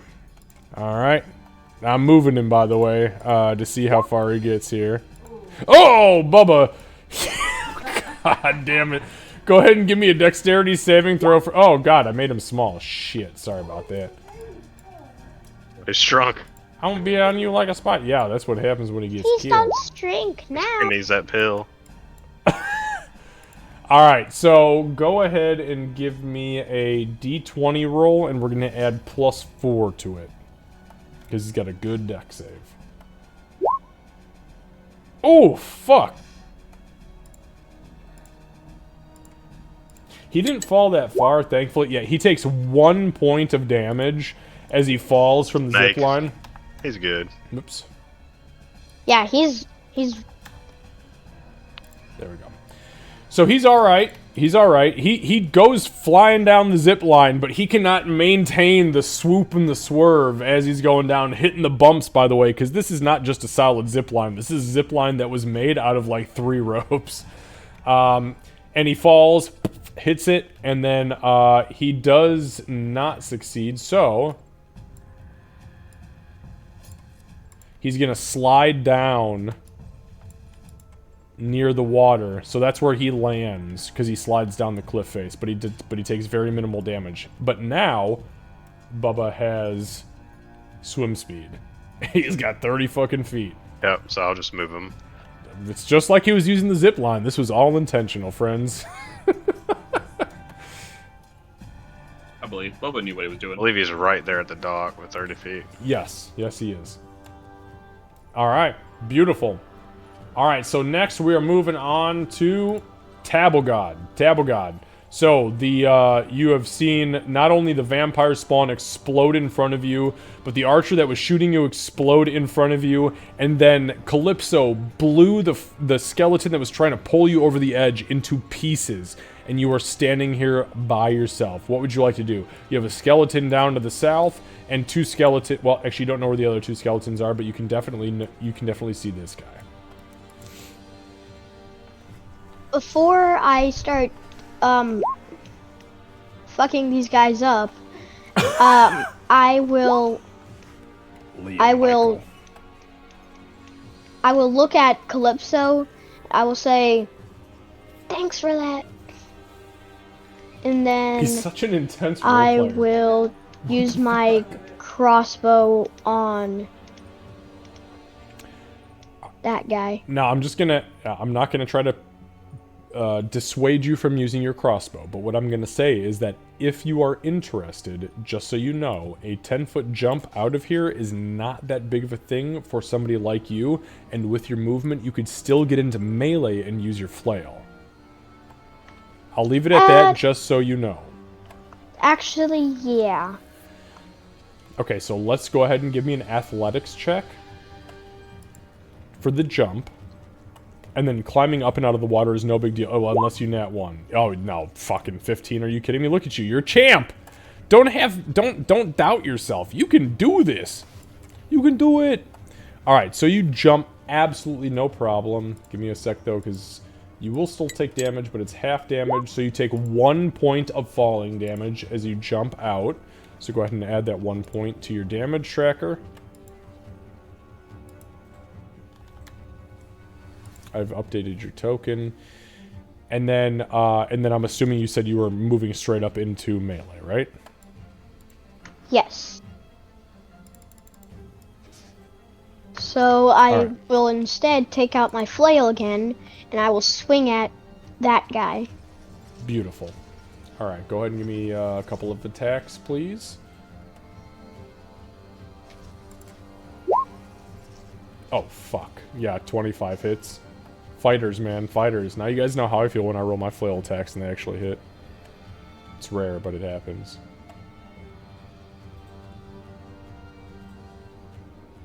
Are you ready for the attack damage? Yeah, please. Thank you for asking. That's not something I've never been asked for. I want to give you another inspiration. Fuck. 10? Holy shit. This thing only has 13 hit points. So you... And as you hit it in the rib cage, it just fucking explodes against the side of the fisherman's hut. You do still have, so that was a jump of 10 feet, so it's 10, 20, 30... So, no, that was all your movement. So, yeah, you can't do it. You don't have any other movement, but that was an excellent round. Excellent round.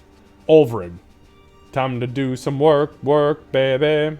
Alright, so since Telgod's very close to Latura, I call dibs! And then I'm gonna burst with light and explode as I cast Word of Radiance. Oh, fuck. Okay, so what's the save on that? Con. It's Con. DC 14. Oh. He's gonna also look at the skeletons go, I'm pretty sure my patron wants me to dust you right now, but that's not very fun. I spent a lot of time waiting. I rolled a 4 and a 9. So go ahead and give me some damage. Yeah. So as Ulvrig says that, there is this spin around. Ulvrig, the skeleton in front of you that had been damaged before, just explodes. The one just to the north of you...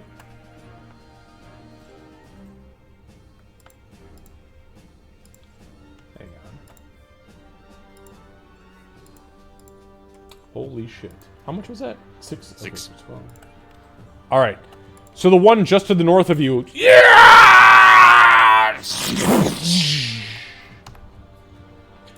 detonates. Holy, did you guys do that in one round? Did I say you've got one round before we quit tonight and you did it? Holy shit. And it does. It explodes and... Sorry, I'm scouring my own map to make sure I don't have any other enemies. I don't think I do. I think they're all fucking dead. They are all dead. Alright, so, with that being said, holy shit. You'll hear like Ulverin turn to the guy north and go, alright, you're... Oh. Damn. I wanted one more. Alright, so I'm clearing my field here. Give me 1 second. Holy shit, that was well done. The daylight thing threw me for a loop. Man, I got no attacks against you guys. I know, I waited. None. I wasn't going to say anything till we were done, but I didn't take damage again. Shut up. Man, fuck I you. took damage. My own damage. Stop jumping out of windows! No. No! No, I'll never. If Calypso's obsessed with doors, I'm obsessed with jumping out of windows. That's why he hates doors so much. He's a window jumper. Exactly. He's a window guy. Yeah, not a door guy, a window guy. Alright, so... I literally don't have anything left for tonight that wouldn't take more than what I feel might be a full... Maybe not a full session, but probably a good half a session. So I think it would be a safe place to end here for tonight. I will send a message in our group because if you guys are interested... So you at this point, especially since you've already taken the short rest, we are at the last, like... The last chunk of... Like, after this vampire spawn showed up, you guys are starting to see dawn creep across the horizon. There is very little left. for your survival, and you are quite frankly doing fucking fantastic. So if you, actually, you know what, that reminds me, Tuscan, since we're gonna kind of, I'll do it right now, but go ahead and give me a survival check.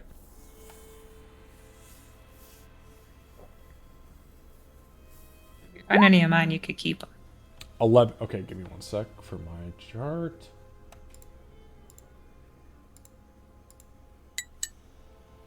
Holy shit, I rolled a 4. On the D4, you regain 4 +1 arrows. Hey. Nice. Those are the ones that did not break when Nice. they hit their target. So, okay, so we'll end it here for tonight. If you guys are available tomorrow night and want to play through this last very minor chunk. Holy shit, Lucy, you've been wearing the Bucky shirt this whole time? How did anybody call this out? I didn't call it out. I noticed it, but I didn't call it out. I was going to call it out at the end. Yes. I wanted to, but but you guys were talking so much, Yeah, I so don't I was wanna like, interrupt. I don't want to interrupt. I'm sorry, I I talk a just lot don't. when I DM. Well, you're supposed to. I know. Okay, so we'll just chat off screen about maybe doing this tomorrow night. For everybody who's hanging out in stream, thank you very much for hanging out tonight. We are going to end here though, because it's getting very, very late into the night, and Lucy is almost done with his pizza, which means that it's time for him to go straight to bed. Nighttime. And and we have D&D tomorrow morning. So if you guys are interested, tomorrow morning from 10 a.m. to 2 p.m. Eastern, we're going to be playing the Wildlands campaign. These guys are spending the night in an underwater village by the name of Sea Whip in order to, we'll see what fucking happens, because there's a lot of weird, disease things happening. Liam, Your what the kid fuck is are weird. you doing? Your kid What is the weird, fuck? dude. You did great all night. How did you end it on that creepy... He's like, it's past 10 o'clock. Yeah, he's God. I did redeem a guide to No. read. I shared the Did you? link there, yeah. Okay. I'm looking like what one of those, what probably the vampire spawn looks like I when she don't was see the name. detonating. Oh, I see. The Savage Fire. Okay. All right, guys, we're going to go ahead and raid out for everybody hanging out tonight. Tuscan, Ulvrig, Calypso, and Tabblegod, thank you so much for... thank you. Honestly, this is a very, very productive night. Lots of nothing but nonstop combat with a really weird but good roleplay in between with the bone axe thing. That was fun. Yeah, Liam, you are well on your way if this is your thing, man, to be into the D&D world. Tuscan, same with you. Definitely. We got lots of one-shots coming up. Actually, I wrote my schedule. I kid you not. I wrote my schedule for spooky season, which is mid-September through late November. And I have not one, but 2 one-shots being written right now for that time frame. So if you guys are interested, obviously, baby depending. Oh yeah, no, I'm down. As long as my baby's down, I'm good. Cause y'all kind of got me hooked on this stuff now. I know. so fun. I was telling Candace about that today. I was like, I saw the man, I'm hooked, I'm waiting, I'm fiending, and I was like, look, let's roll some dice. Let's just have some fun. All right. Oh God, I just imagined Bucky saying that with the purple hat flipped up. No, no. All right, guys, I'm gonna go ahead and head off for tonight. Go ahead, Liam. What do you got, bud? You'll hear Tabblegod say, was that just bombs, or was that just people getting blown up? I heard. To Ulvrug. See nothing here. He's gonna point to the ground. Everything just got dusted. Yeah, and the sunlight is still up. All right. On that note, you guys. Beacon right now. On that note, you guys, we are going to go ahead. I'm going to go ahead and bail on the stream for right now. We are taking 14 people with us tonight. For those of you who rated, thank you so much. And guys, we will absolutely 100% see you. Well, I shouldn't say 100%, maybe 92% chance see you back tomorrow night. So hopefully we see you back tomorrow night to finish this up, and then maybe we'll dive into a little bit of Baldur's Gate 3 once we finish. But we'll see what happens. We'll see what the night brings. Bye, guys, and thanks so much.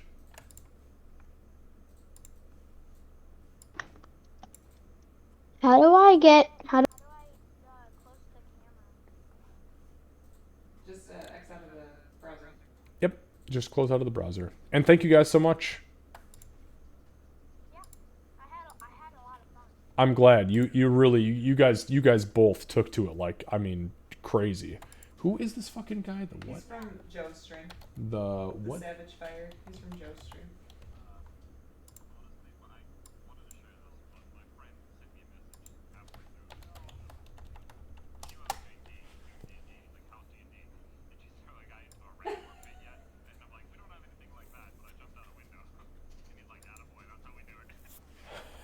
My man.